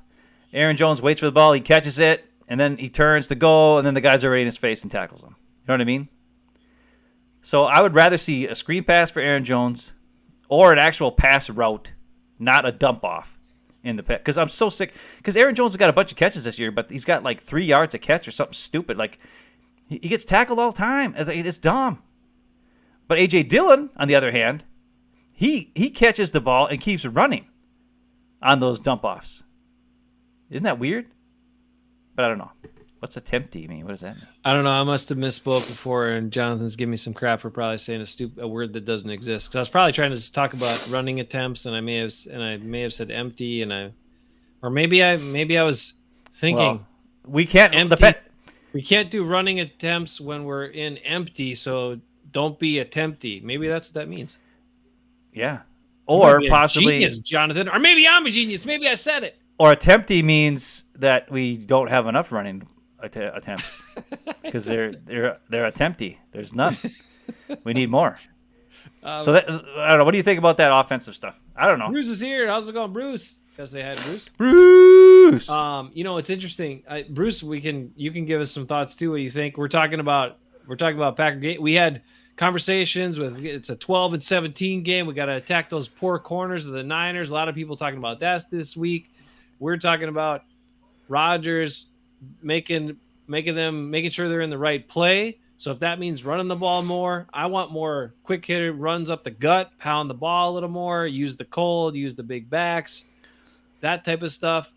I want to see some Mercedes Lewis and some balance. Balance. Can you imagine trying to tackle Mercedes Lewis in negative degrees? He's probably going to slip down a lot though on this field. Like that's the one thing I don't like about It usually takes 3 guys to tackle him. All right. Well, or just the turf monster will tackle him, but it's right. one or the other. It's either the turf monster or 3 guys. It's weird. Right. And DeGuara, you're right. The tight ends could be big. I think Randall Cobb being back is big. So I hope he's a key player in the game. Adams is going to get his stuff. Well, I understand, and he's got to be a part, but it's got to be balanced, right? It can't be 20 targets to Devontae. It might be, but then it's going to be probably a tight win where if you mix it up and balance it and get some easier pass looks because you're running the ball well, you could be in a lot better shape, I think. So that's Well, what about the defense? What are we doing on defense? How are we stopping them? What's the plan? Wait a minute. Bruce says this about defense. Believe it or not, Packers D is the best tackling team in the NFL. Read that today. What is your source, Bruce? Can you I've heard that the 49ers are the best tackling team in the NFL. That's what Chris Sims said. Now, Chris Sims, his nose is brown, like I said, from being up Shanahan's butt for so long. But we talked about it already. I think you're right. With all the stuff the 49ers are going to want to run the ball. Yeah. Right? They don't want to pass with Jimmy G. He stinks. Absolutely not. They saw it again last week. They got a little confident and they're like, let's give them some freedom and take the matchup, whatever the defense is giving you. They're giving you a run heavy look. Let's pass it. He passed it, screwed it up, let the Cowboys back in the game. It was almost McCarthy magic again. And what happens? They're like, no, we're not doing that anymore. So Kyle Shanahan knows. I mean, come on, this is the same coach and same quarterback that 2 years ago he threw it 7 or 8 times in the whole damn game. Yep. So what you said before and what everybody's been saying is Joe Barry cannot allow that to happen. So whatever that means, whatever approach that has to be, whether it's 8 guys in the box all the time, whether it's 9 guys in the box, I don't care. You put as many as you need in there to make sure that they are not going to run the ball. Because Deebo Samuel as another weapon, he's a tough guy to bring down. They can do a lot of different stuff with him. You can't allow it. You can't allow it. So I would say let what is it? Rasul. Let Rasul do his thing on somebody. If Ja's back and he's feeling good, let him do his thing on somebody. One safety in the middle, and everybody else stop the damn run. Well, I've seen people say, put Eric Stokes on Brandon Ayuk and Jair on Deebo Samuel, and I'm like, no. Put Rasul Douglas on Deebo Samuel. Right. They're a better body type match. Agreed. Douglas is a much better tackler. Deebo is a great runner. He breaks tackles all the time. Jair got hurt. He's been out for weeks trying to make a tackle. No. Jair needs to be covering Ayuk, who's quick and shifty, but doesn't have quite the girth that Deebo has. Also, Savage scares me.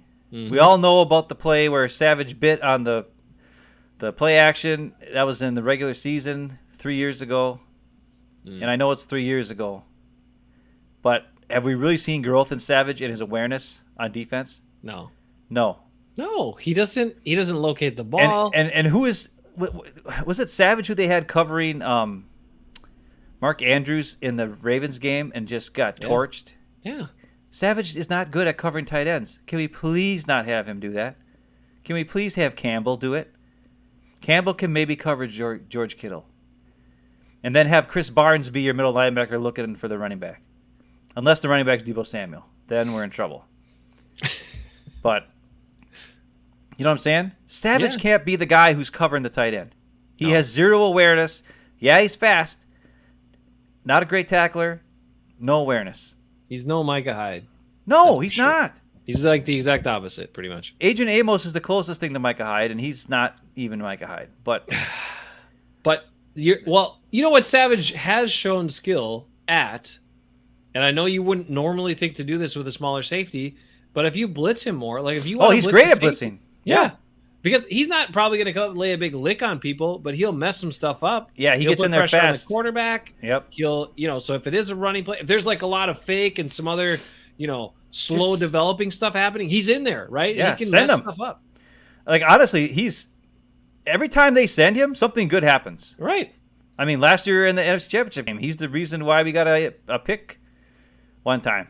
Right. He blitzed, and Tom Brady was like, and just threw it up. And then I can't remember if it was Jair or if it was Adrian Amos who picked that off. But that was the reason, because, Savage blitzed. And I would like to see more of that Savage blitzing stuff. It's kind of goes against your normal thought process as a D coordinator, because you're like, we want a really fast guy that covers a lot of ground in the back, to kind of cover for everybody.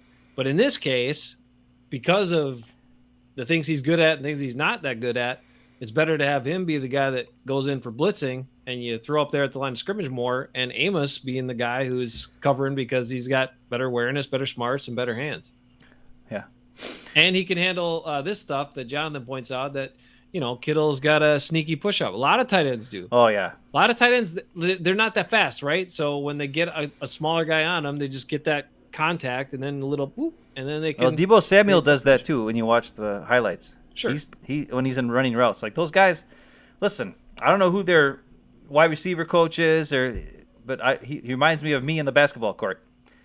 You do what you got to do to get your shot off, and you do what you got to do to get open. And we all know the Packers wide receivers don't fight through contact very well. They're we saw the NFC Championship game last year. We've seen it all year, though Lazard has done a better job this year of maybe giving a little elbow and, getting some space. But I mean, when you look at all the weapons that the 49ers have and you compare them to the weapons the Packers have, I think the Packers have way better skill position players. Like, way better. I mean, yeah, the 49ers have George Kittle and Deebo Samuel, but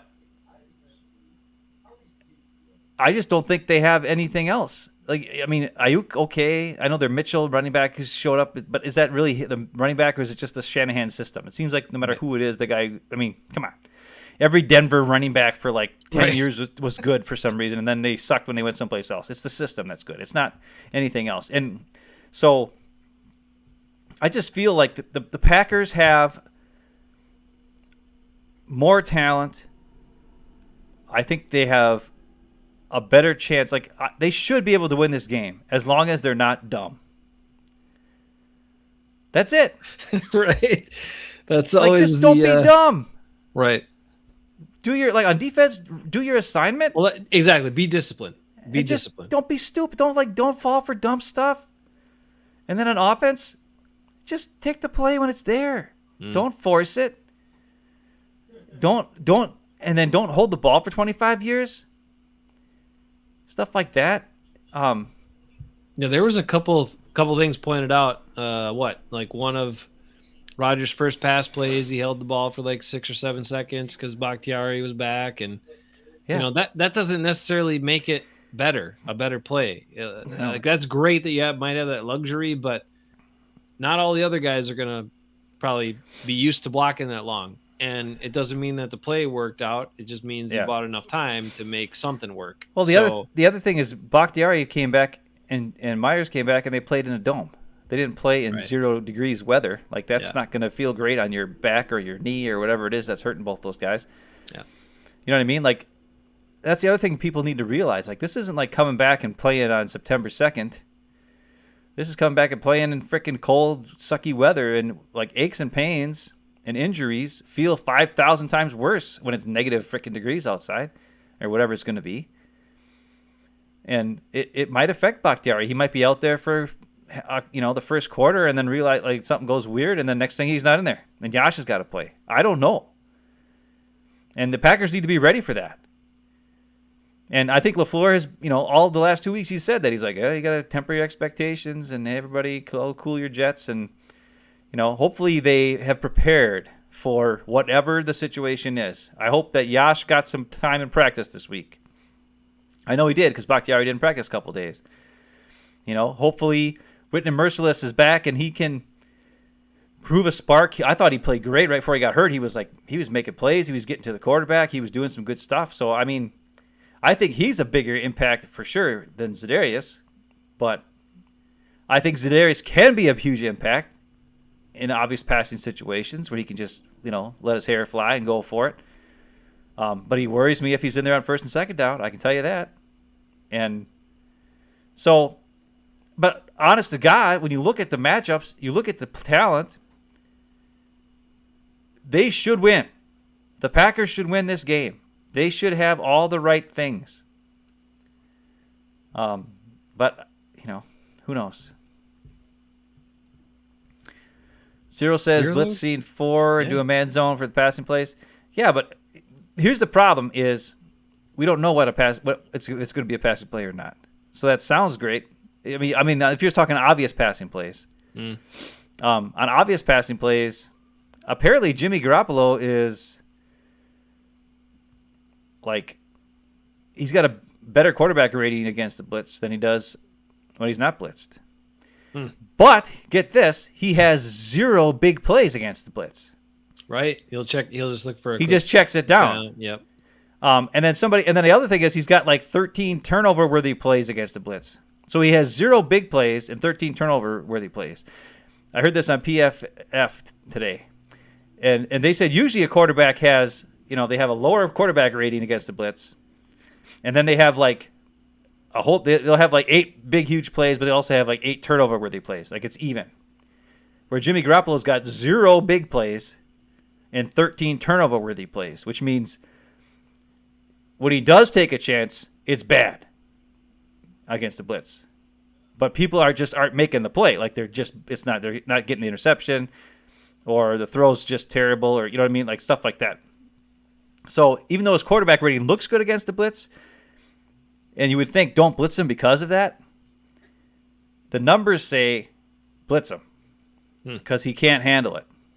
So I'd blitz him. But I'm in favor of blitzing a lot, but well, I mean, but within. But it goes against Joe Barry hasn't blitzed much this year, so. But with a plan, with rules and with a plan, because that's the thing with this kind of offense, you get out of position. That's when you give up a big play. And normally it's a big running play, but sometimes it can be a big pass play.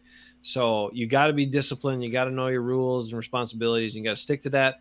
LaFleur has harped on it. The Lions game was hopefully a very big wake up call for. It's almost good that it happened, right? Because let's be honest. I mean, they gave up those trick plays not because the plays were so awesome. I mean, they were cool plays and run well, but if your guy maintains his discipline, those don't turn into touchdowns. They might still be a play that's completed, but it's not a touchdown. So, they hopefully the Packers have used that wisely, and their players taking it seriously. Bruce says, if we can slow down the Niners' run and not turn the ball over, we win. I think that a lot of people agree with that. He also was watching the game from week 3 and said that the Packers ran a lot of screens, but not like normal screens, mostly wide receiver screens, and Jones out there with 2 wide receivers blocking for him and that kind of play with. Well, those don't work because our receivers don't block well on those screens. And Fred Warner's pretty damn fast, and if he is back, now there's question. He got dinged up in the playoff game too, but he'll play. But the cold might affect him. Because he actually has an injury, not like a head injury. Right. He's got like a physical injury.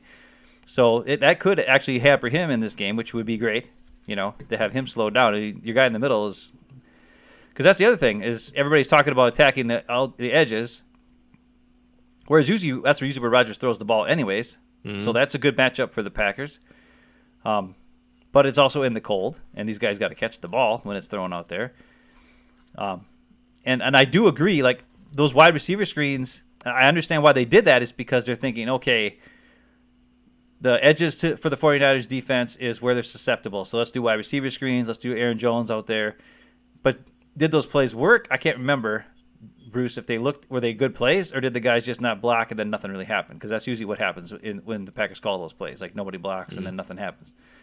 But with Lukey Patrick playing guard again, I wouldn't mind seeing some regular screens, especially with Lukey and Runyon Bunyan being the guys in front, because those 2 guys usually find somebody and make a play. Billy Turner, when he's the guy blocking in the we don't want that. Have him still protect. Send Lukey Patrick and Runyon Bunyan as your screen guys. You know what I mean? Yeah, maybe some. And then they have run a couple of. They've been running tight end screens pretty regularly. Yeah, the last and those aren't bad. I wouldn't mind that. Yeah, why not? Especially against this, if they could, and I actually like that better, to be honest, because I think in Lambeau Field, cold weather, DeGora on the outside with a screen, and then the defensive backs trying to tackle him, he might be able to run over some dudes and make some plays, and same thing with Daphne. There was a play in the Lions game where he got a pass and he just took off, man. He had some serious burst on that play. I can't remember what it was. I just remember going, holy cow, Daphne just took off and running on that play. And, obviously it's on turf and all that, but he had some pretty good acceleration for a big dude. And that wouldn't be bad either. Like, I actually like Daphne. And, I mean, listen, we have a lot of really good guys. Mm-hmm. We don't have any superstar, awesome, amazing guys. I guess Devontae is, people think that he is, but whatever. But, I mean, we have so many good guys. We should be able to just, we're going to hit you with this guy. Then we're going to hit you with this guy. Then we're going to hit you with this guy. Then we're going to hit you with this guy. But instead, we always do the Devontae.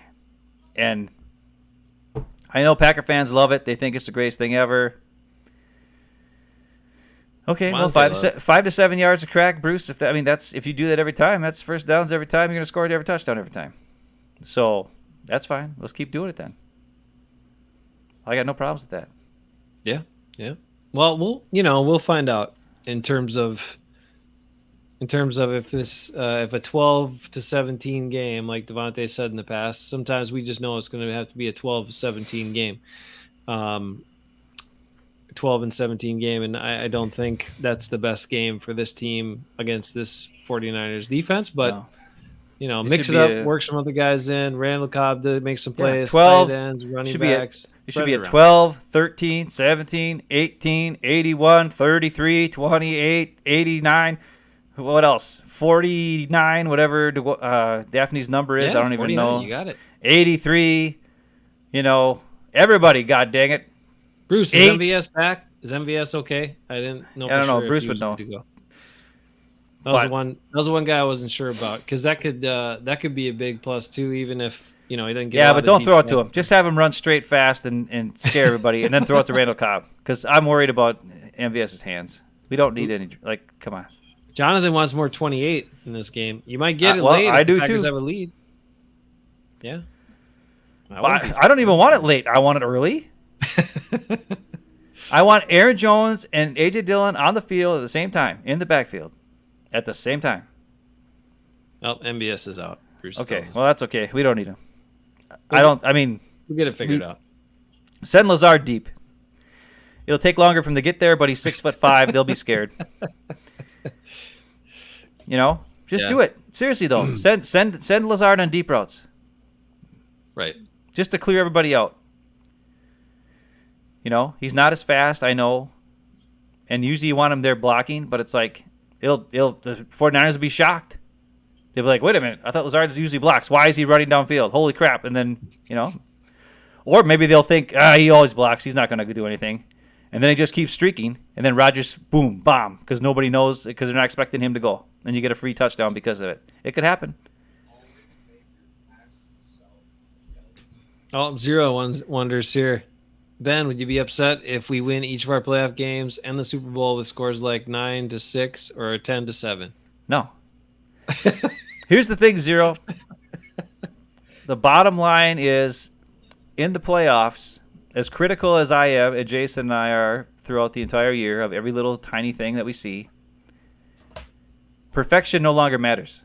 If they haven't learned what to do by now, there's nothing that we can talk about that's going to change what they're going to do. Okay? We can complain about it after the season, and we will.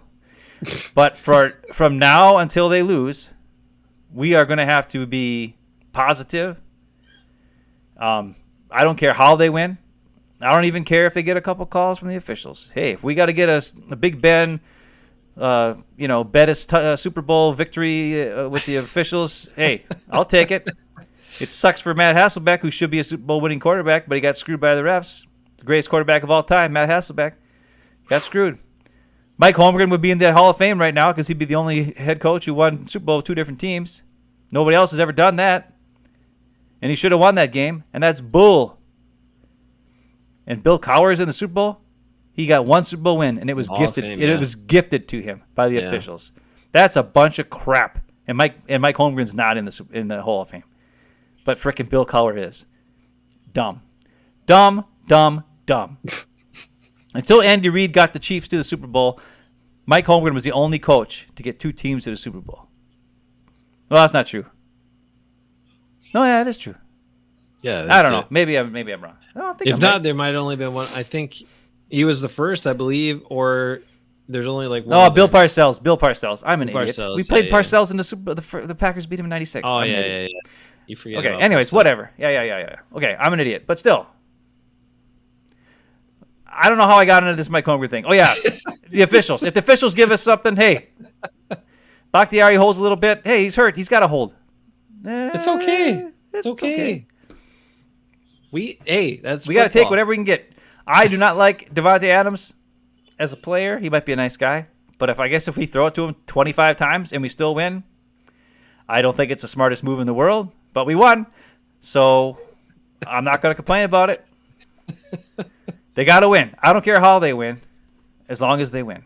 Now, I would love to see them blow somebody out instead of having to be a close. That's what Mom's going close for. game. That's what Mom's going for. Mom's sick of these nervous games where she's got to leave all the time and go to the other room or go to know how Mom can't watch. She wants to be able to relax, sit back, enjoy the game, big whooping. I don't know if they can do that against this team, but I it's think possible. they could. I think they can. All right. I hope so. If, I hope if so. listen, they got the talent. Tell me this. Okay. This was something I found really weird. And maybe it's different now. Maybe he's been playing way better. But and Bruce, you were just watching the game from week 3, you said. Nick Bosa was like non-existent in that game. To me, because I was watching him specifically, because I was like, okay, how are these guys going to hold up against him? And he didn't do anything. And I'm like, this is supposed to be one of the best edge players in the whole league. He was the 2nd pick overall, like all this stuff. He's supposed to be so awesome, better than his brother, blah, blah, blah. And I didn't see jack from him. And to me, it looked like he just wasn't giving it much effort. So if that's a Nick Bosa that comes to Lambeau tomorrow, hey, great. I'll take that too. I'll take some super stud dude who's like, I'm really not going to give my best today because I'm cold and whatever. I got my money and I don't really care that much. That's cool. But that's what it looked like to me in week 3. Not that, the Packers were just so good against him. It's just that he just didn't seem to play very hard. And I don't know how he played the rest of the season, but everybody talks about how great he is all the time. And I watched him in that game and I'm like, he looks pretty below average to me. I don't know. Did you notice that? Anybody? I haven't watched. Or am it, so I out of my know. mind? I don't know. I know they talked about, somebody on PFF talked about how Nick Bosa has been playing more against the right tackle now. I guess he was playing against the left tackle for a longer time. Okay, Bruce says that reviewing the game, Air got rid of the ball quickly and we chipped him, and that's good too. But I mean, if you're a dominant player and you're getting little chips, should that really stop you? I don't want it to stop. If the ball's coming out quick, Rashawn Gary doesn't stop Rashawn Gary from trying. But there's a difference. What I'm saying is, I see guys, especially elite guys. You know that's coming, right? You know if you're an elite guy, they're not just going to let you go single block against a tackle all game most of the time unless they feel like it's Bakhtiari, whatever, fine. So if you're a guy that after you get that chip, you just shut it down, that's not elite to me. That's screw you, man. I don't know. Sometimes you got to beat 2 guys. Sometimes I don't know. If you want to be an elite dude, that's what the effort you got to play with. So yeah, but some guys can get blocked by a 189-pound wide receiver for an entire 3-4 seconds. Oh no! You know. Oops! Did I say something about Za'Darius Smith? We'll see if he can handle those little. Maybe Deebo Samuel would rock his world in this game. Deebo Samuel actually might block. I believe Deebo Samuel could block Za'Darius Smith just fine. Even if Za'Darius was actually trying for once, I don't have a problem with that. I mean, I think that could happen, but I don't think the 49ers are going to waste Deebo on a block. They're going to give him the ball. Bruce is backing up. He's in here too. In here too. Bruce knows what we're talking about. Bruce said something about Cobb. We talked about that earlier. I believe Cobb is the key to this game. Girl says as far as Rodgers doing his thing. Trey, I don't have a Tay. I don't have a Devontae. Number 17. Come on. I will never have a Devontae jersey. I've never been. Listen, I got to be honest. Wait a minute. Did you once upon a time have a giant Hasselbeck jersey? Yeah. That was way too big. Do you still have it? Yes. Is it like a triple X or it's like it was humongous, right? Tell me the story on that before. I'm sorry to lead us there. I got it from Mom for Christmas. I don't know. It just popped into my head. Mom got it for you. All right. Yeah. And it was a big one. Was it Packers or was it Seahawks? It's Seahawks, and it was before the rebrand. Why don't I remember that? So it was like ugly Seahawk before they got the cool jersey. Okay. That's all right, Mom. It's still a good gift because Ben just said it. It was awesome. Best quarterback of all time. He just said it right here tonight. He is the best quarterback of all time. I don't care what anybody says. Matt Hasselbeck, best quarterback ever. Could have been, should have been, Packers quarterback if it wasn't for Bart Favre. And should have been who never came out of the game, even if his thumb was falling off.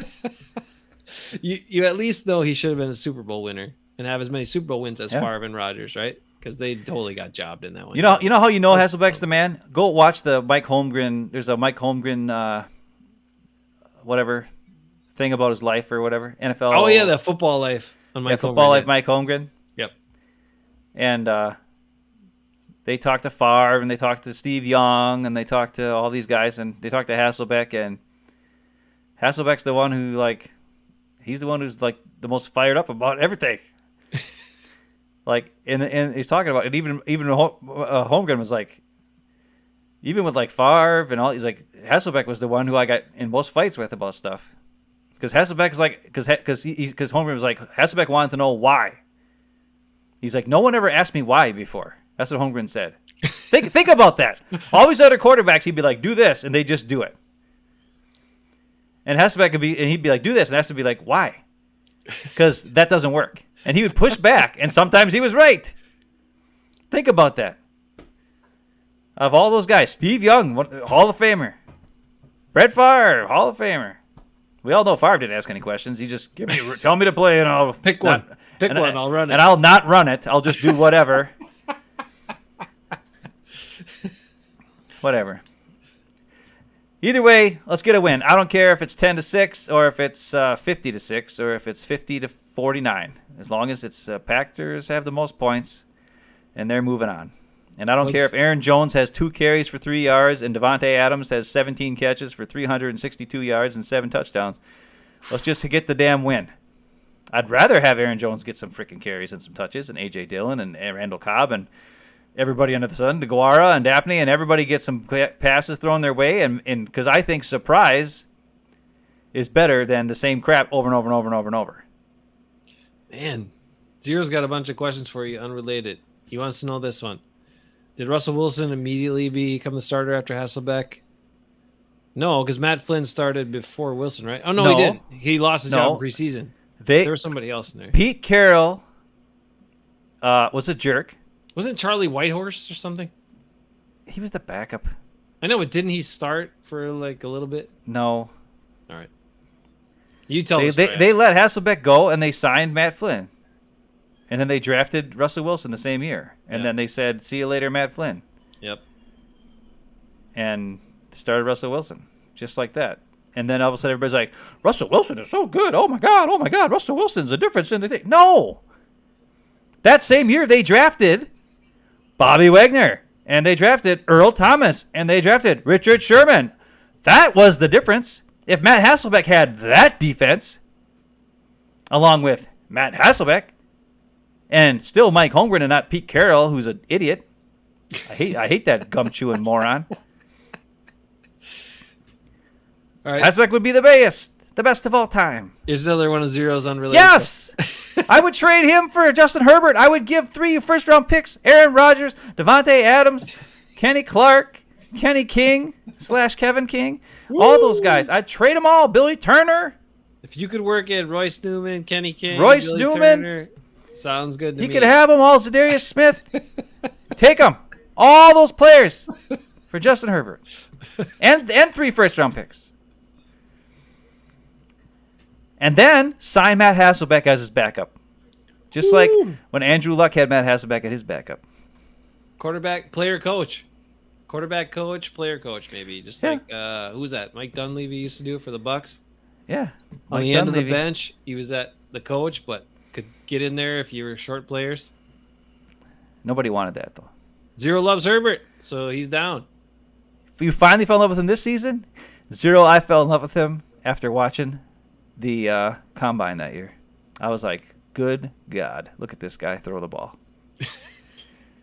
The reason why is because, listen, I watched Joe Burrow, I watched him, Tua, all those guys, and no matter what receiver was in the route with Justin Herbert, the ball was perfectly placed, no matter whether it was a deep throw or a short throw or anything. And this isn't a thing where he practiced with the guy. This isn't a thing where, you know what I mean? This is just a random, like they switched out the receivers, right? It's just random receiver running a route. And I don't know if you ever watched the combine, but a lot of times there's, things get messed up. The guy's got to slow down for the ball. The guy's got to speed up for the ball. The guy's not in the right spot, blah, blah, blah. Every single pass Herbert threw was a perfect pass and was caught, no matter what receiver was out there. And when I watched that, I was like, and then you watch, Joe Burrow and all those other guys, not the case. And I was just like, this guy, and then not that, but the throws were just insane. Like, I don't want to get into it anymore. It's a travesty that he has to have his head coaches, his first 2 years were both morons, and Brandon Staley is an idiot. And what's his face? He already got fired by the Lions this year already. What's his name? Anthony Lynn. They had him for one season as their offense coordinator, and they're like, "Yeah, see ya, you're gone." Dang. Even Dan Campbell, who will be there, and bite your kneecaps with just about anybody, he couldn't even handle Anthony Lynn. He's like, "Nah, you suck. You're dumb. See ya." Yep. So that shows you how good Anthony Lynn is as a coach. Dang. All right. Well, let's see here. We're gonna Go Pack, go. Go Pack, go. Okay, They got to win. We don't care how they do it. If it's 12-17, 25 times, whatever. Just whatever. Herbert has been great. Ben loves him. He thinks he's the best. All right. So what are we doing tomorrow? You talked about wanting to do something. Do you want to do it? Now you don't want to do it? How do you feel? I don't know. How do you feel? I'll do whatever you want to do. I think we should I'm try gonna watch it. the game. You Right. know. I think we should try it. All right. And if it doesn't work, then we'll just not do it. I mean, we're only going to get like 3 people to watch. It'll Mom be and Dad. mom and dad and, probably 0. Maybe 0. Maybe Or Rick. Rick. Maybe. Well, maybe a handful of people. You never know. Hey, so we got. Okay, so did we say everything we're gonna say? Or are we gonna have time to come up with something for pregame, or are we just gonna not worry about it? Just do like a 10-minute pregame show. And right. just go, hey, Packers, and... All right, Ben wants to do a live. So is this going to be a live game call, or is this just live reaction show? Because you don't want me to actually call the game, right? You just want to like. Do I kind of think reaction we show? should try some calling. Okay, all right. Because here's the thing. If we do a good job, we can take that and splice it into a little segment and be like Hafeman Bros calling the Packer game. And then everybody would hear how the Hafeman Bros call the Packer game, and it would be better than the Manning Bros calling games. And people would lose their minds. What? Listen, we were professionals. Pro Bowl quarterbacks versus dum-dums? We got paid to call games at one point in our lives. That's true. It is true. Technically, we are professional broadcasters. I was always better at basketball than football, but Me too, because I didn't have to talk as much. But we didn't get. Let me just say one quick thing. We didn't get babied like all these NFL guys. They get to sit in there. They got monitors. They got people in their ears, giving them stats, giving them all this stuff. We had to do our own stats. We had to be super far away. We had to be in the cold. We didn't have any monitors to look at a replay or do anything else. So doing games at that level where you don't have all those extra things, all those people helping you out, all the production and all that stuff is way freaking harder than doing games that these pro guys get to do now. So just a heads up. Bruce might even check it out, he says. Look at that. Well, there you go. I think we should do it. All right, Ben wants to do it. I think we could do it. Listen, you're good. We'll do our thing like we used to do. You call the play. I'm out of practice, bro. I'm out of practice, but I can give. Well, it a you shot. just Aaron Rodgers in the shotgun, or he's. I'm gonna follow behind center. I'm gonna follow my idol Joe Buck and just one word over and Caught! over. Caught, and it's caught. I'll try to mix it up at least a little bit. And you know me, I will not watch the ball, so that we can. So that and then in between plays, I'll talk about whatever I watched, whatever it was. Some plays I'll watch the left guard, and I'll see what the left guard did, and I'll be like, hey, the left guard sucked on that play. We're in trouble. I'll watch, the linebacker, and I'll be like, ooh, Devondre Campbell, he read that crap, made a play on that one. Woohoo! And I'll be talking, you know what I'm saying? Or I'll be like, hey, maybe Za'Darius came in on third down and got the sack on that play, but you know who really made that play? Dean Lowry beat his guy up the gut and really forced the quarterback back to the inside. And if it wasn't for Dean Lowry getting in pressure in the inside, Za'Darius would never had that sack. Boom. That's the kind of stuff I see, and I'll talk about in between you calling the plays. That was how we did in the old days. The best, and I just never kept. The only problem was I would never keep track of the stats, and then we'd always be in trouble. Yeah, they would be guessing. The hardest part is when you're that far away, and it'll be way easier to do it on the TV. Trying to get the where a play ends, how many actual yards were gained that play. That's another thing. All those guys got people tracking that and feeding it right in their ear. I had to do it from super far away and tell you whether that was a 9-yard run or an 8-yard run or whatever the heck was going on. So sometimes you got to fudge it a little, take your time till they put it up on the board. You learn that stuff. Anyway, it happened. There's Yeah. proof out there somewhere. We're gonna give it a whirl tomorrow. Well, if you and want the to check only- it out, we'll do it. Yeah. The only thing is, our streams probably won't be at the same level. Right. That's the only thing. And that's why I thought it'd be better to have you call the play at your speed, you know. And as long as I'm not too far ahead or too far behind, hopefully I won't react and freak out. All right. But you know me, I probably will, you know. But then I could still talk about something in between the play or whatever, or after it's happening, or if I'm behind you, I'll be like, hey, I'm behind you, so, you know, I'll be listening to you talk, and then I'll be able to see it after, and I'll be like, oh yeah, this is what happened. Oh, look at there, you know. I don't know, whatever. I have two questions then. Are you going to be able to do it and stay positive? Or are we going to hammer on Z if he comes in and starts? Oh, I'm hammering on Z. Okay. If he sucks, I'm hammering on him. But everybody else, I'll be okay. You know, even Billy Turner, I expect him to suck. I only hammer on guys when they do selfish things. You know what I mean? And then slack off. Or slack off. Right. Selfishness or slacking off are things I cannot stand it. If you have a mental mistake, you have a mental mistake. If you have a physical mistake, you have a physical mistake. Things happen. If you get screwed up on a play, you're not sure what's going on, but you were working hard and you tried, okay. But if you go outside of the system or you get blocked by a wide receiver for 5 seconds on a running play, I'm calling you out. And I will call him out. Or anybody. If Billy Turner frickin' does his Billy Turner tag, I will call it out. Because Aaron Jones got a 3-yard loss because Billy Turner tagged, I will call that crap out. But if Lukey Patrick pancakes a dude because he was 5 yards downfield and smacked the crap out of a guy, you know I'm watching that. I'll try to. I hope he gets a start tomorrow. That's what I hope. Yeah. What I'll try to do is I'm probably going to try to watch guys I like so that I can say, that I know will try hard, as opposed to watching the guys I think will suck. You know what I mean? So that I can say, hey, this will be whatever. Let's hope we don't see Zero. Let's hope we don't see King out there at all. That's my hope. If Ja's back, there's no reason for King to There's be no on the reason. field. Zero reason. Stokes, Douglas, Jair. Those are the three guys. And then Chan and Sullivan. Those are the guys. I don't want... Kevin King should never be out there. He shouldn't even be out on special teams. Well, that's the other thing. One more thing I guess I want to bring up. All right. With all these stars coming back, who's going to play special teams? We cut Kingsley Kiki this week, who you didn't want to do this. I wanted to have one more award, which was a negative award, which was the most disappointing player of the year. My most disappointing player of the year was Kiki, because I championed him last year in the first 5-6 weeks of the year. I showed many plays of him being really smart, snuffing out screen passes, getting penetration on plays, doing all kinds of things. I had high hopes for Kingsley Kiki this season, and he utterly failed. Where'd he go? And he just disappeared, and now he's cut. But also, with all these stars coming, like, are we going to have star players coming off injury on our special teams? Like, what are we going to do? Who's playing special teams? Right, you can only have so many active. You got to make choices there and decide who's doing what. That's a good question. I don't know how all this changes the special teams. Be curious to find that out too. Yeah, I mean, it might be better if we put our, maybe we'll have to start, put some good guys out there for once.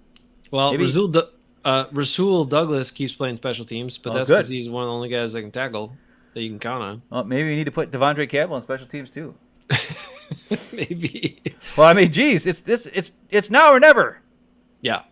Right. Like, play good guys on special teams. Right. I mean, I understand. There's, he might get hurt or whatever, but not. I mean, usually the tackling guys don't get hurt. Special teams is a part of the game that can swing it. I mean, well, especially against the 49ers. Yeah. That was one of the things that happened in week 3. Was a muff punt or something dumb. Remember? I think that kind of got the 49ers back in the game. Yeah. So, especially special teams mistakes, but really impactful special teams. I mean, if you don't remember how the Packers won their Super Bowl in the mid 90s, special teams was huge for that. Yeah. Everybody remembers Reggie's 2 sacks and 3 plays, and they remember Favre's pass to Antonio Freeman or Andre Rison or whoever it was. Apparently, I don't remember it as good. But what they don't remember is the MVP was Desmond Howard, and he had like 500 yards returning in that game. It was insane. And you don't think that impacted the game? Special teams impacts the game. Just like Mason. Make your kicks, baby. Make your just damn kicks. Go back to Mason. 2014. Onside kick. Special that's true. teams blunder. Guy tried to be the hero instead of doing his job. Always do your job. Don't bring us all down. But since you went there, the only reason I want to bring that award up last week, because I was trying to keep it all positive. Of course, if we did that award, my guy was Ty Summers, because I'm so disappointed. So disappointed. Just disappointing. Like those two guys were supposed to take a step this season and become the players that we saw on film from last year or in the year before. And we thought these guys are going to be something, and neither of them did that this year. And it was very disappointing to me. And luckily, we had Devondre Campbell, who got signed and made a play. But we still haven't replaced. We still don't have a defensive lineman. Luckily, I mean, Dean Lowry's played better at the end of the year here. Wheaties. He's got to eat Wheaties right, tomorrow night. But I mean, Kingsley Keke was a guy I thought was going to be the difference this year, because he has speed and agility. So I thought he could be like Aaron Donald light, like not as good as Aaron Donald, obviously, but a guy who could, mess a play up like sometimes he gets in there and doesn't make the tackle, but he's so quick, with his moves that he screws up the play, right? And he just didn't do it. Bruce points some stuff out from week 3 game. So we can't leave on that low note, but yeah, it was disappointing. I will say this about Ty Summers before we wrap it up here is, based on what you just said, guys coming back, only so many on the roster. Kingsley Keke might have been cut this week. I don't know if Ty Summers should be active this week. Well, then we don't know who's playing special teams, because he's not impactful in special teams either. I know, but he's like on every special teams. I understand, but he doesn't do anything. He does nothing. He doesn't attack. He's a fast linebacker who doesn't attack on special teams. He's one of the biggest guys on the field for coverage units. For 240. And he runs a 4.5 at 240, and you'd think. But he doesn't attack. He's super passive. What in the hell is that? Dude, Ty Summers, you make me so mad. That's why I didn't want to bring it up, because it gets me all mad. All right, Packers going to win tomorrow. What's your scores? Everybody give your scores, because I hate scores, but you guys like it, so let's do it. Well, let's do the other games first. Other game? Oh, I wasn't even worried about them. Okay. Rams, Tampa Bay. I want Tampa Bay to win. Yuck. But I hate Tampa Bay. Yeah, but I think the Packers can beat Tampa Bay. I don't know if they can beat the Rams. They can beat. It seems like the Rams have got their stars making plays.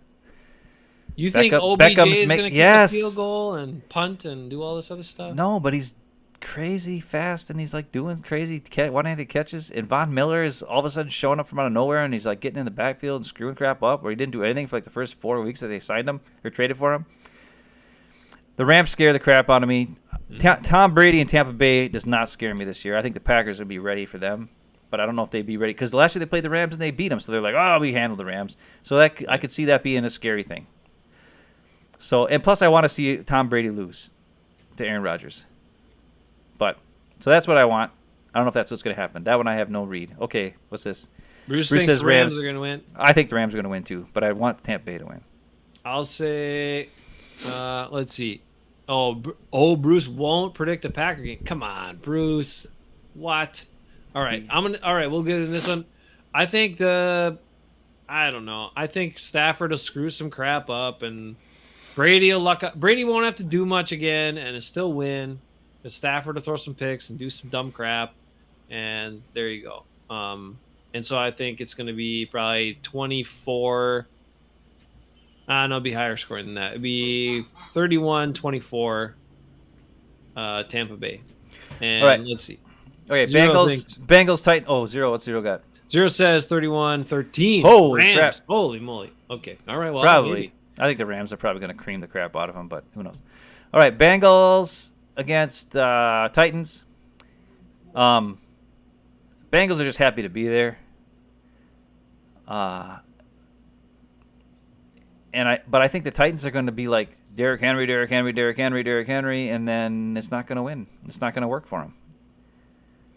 And plus, Mike Daniels is still a Bengal, though I guess he got hurt last week. But I'd like to see Mike Daniels do well. So they had everybody hurt last week. Do they have any of those defensive linemen back to stop them? I don't know. Because they were down to like 2 tackles, I think. I know. But I mean, my heart says the Bengals, but Oh, Ben, go. I get it. Okay.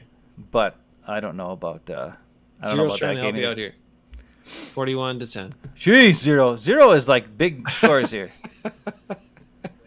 But I'm not sold on the Titans either. Wow, Bruce likes the Gulls as well. Yeah, it's because they got Ben in their name. I said it without Ben. You see it? Yeah, see, look at it. The first part of Bengals Gals. is Ben. The first The part of gal. Titans is Tip. There you go. And then you have Gals as the second part. Ben. Gals. And Anus is the end of Titan. Wow, So, this is a really terrible game. This is a terrible matchup. Ben, Gals, Tit, Anus. If you stayed on this long, That's terrible. there That you reminds go. me. You just got a treat. That's why you stay on 2 hours with us. That reminds me. Do you remember the SNL skits with Oh, where yeah, sure. they did the Saturday Night Live, or they did the Jeopardy? Yep. And the one guy, Daryl Hammond, did the Sean Connery, and he would just read everything stupid.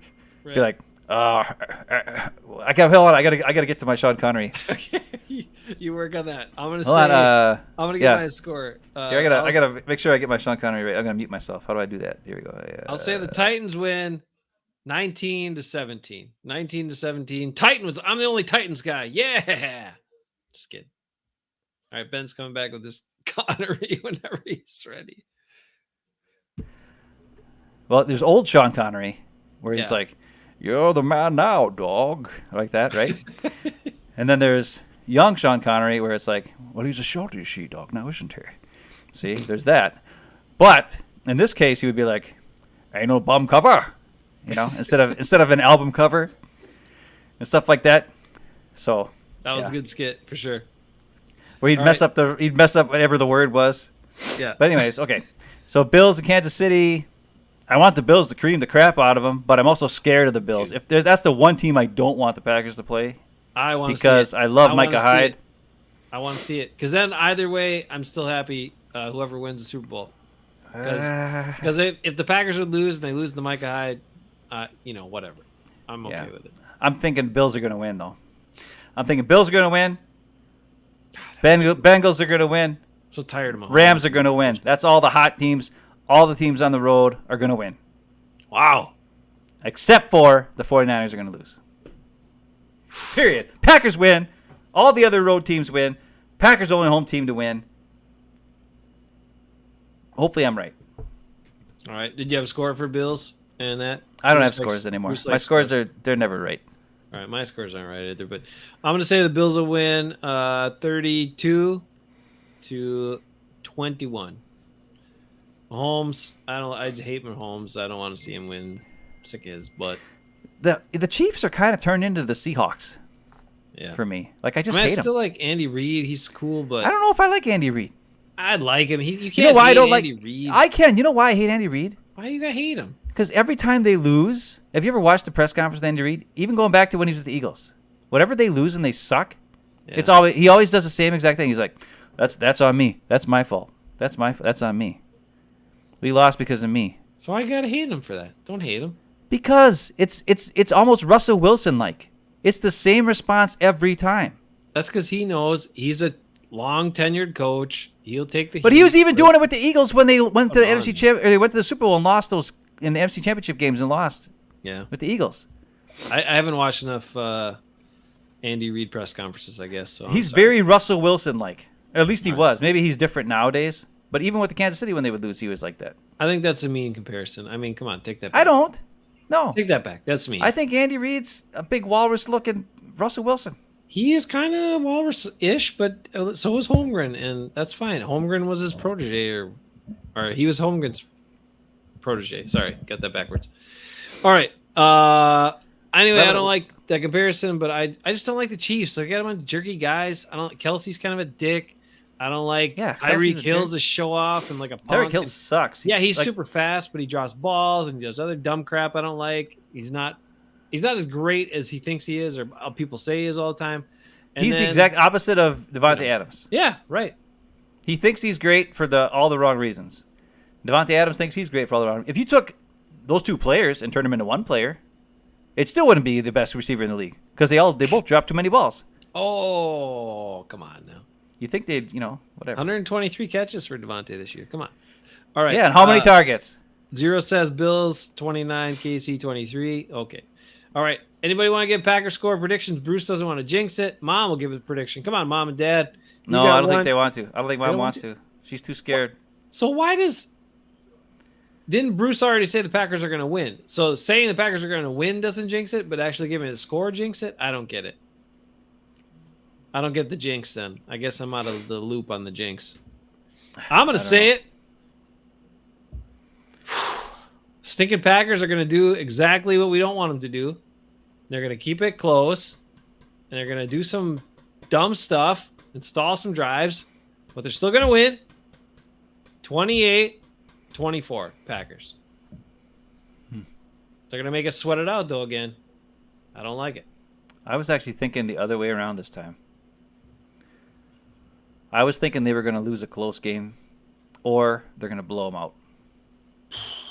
Blow them out, then. Because either the pressure's going to get to them in the end, and they're going to blow it, or they're going to be able to handle the pressure, and they should dominate. So, and I think they're going to win, so I think they're going to dominate. Let's go. Dominate on 3.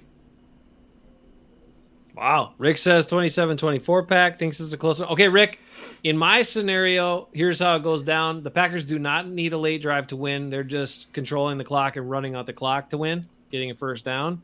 So they're not trying to score in the last drive. They're ahead 28-24. In your version, does Mason Crosby kick a game-winning field goal as time expires? Is that what you're going for here? You can tell us. 0 says this game's all about Mason Crosby. 6-0. Packers. Well, 0 would put a 0 in there, wouldn't he? All right, 0. How many field goals does Mason make? Does Mason miss before he makes 2? In your scenario, I want that answer if you can. Dad and Mom. Well, this is just Dad. 24-14 Packers. 28-14. 28-14. Sorry, I can't read. Oh, Rick says TD to win. Whoa. Okay, nice. All right. All right, so I think we all have the Packers win, except Ben was like Packers blowout or they might lose, and he went with the blowout, so we like that answer better. So it's all wins across the board. Go Pack, go. I guess we're going to try something crazy tomorrow and do a live game reaction, sort of calling the game show. If it sucks, we'll stop it after like the first 10 minutes. 0 says Mason will be 50% to win the game. 2 out of 4. That's not good. But as long as it's good enough, we won't worry about it. And we won't complain about it because that's what you said. You just want them to win. You don't care how they win. I think the Packers defense could shut them out too. Woo, I want to see it. I want to see him dominate this 49ers run game. Shut that crap down. Shanahan doesn't know what to do. Because after the last game in week 3, Shanahan did not go to the middle of the field and shake LaFleur's hand or whatever. That's right. Or something like that. So yeah, he gave him the ice. He gave him the icy. Yeah. So I would like to see LaFleur rub it in and just and Rodgers and just 42-0. 42-0. You heard it here first.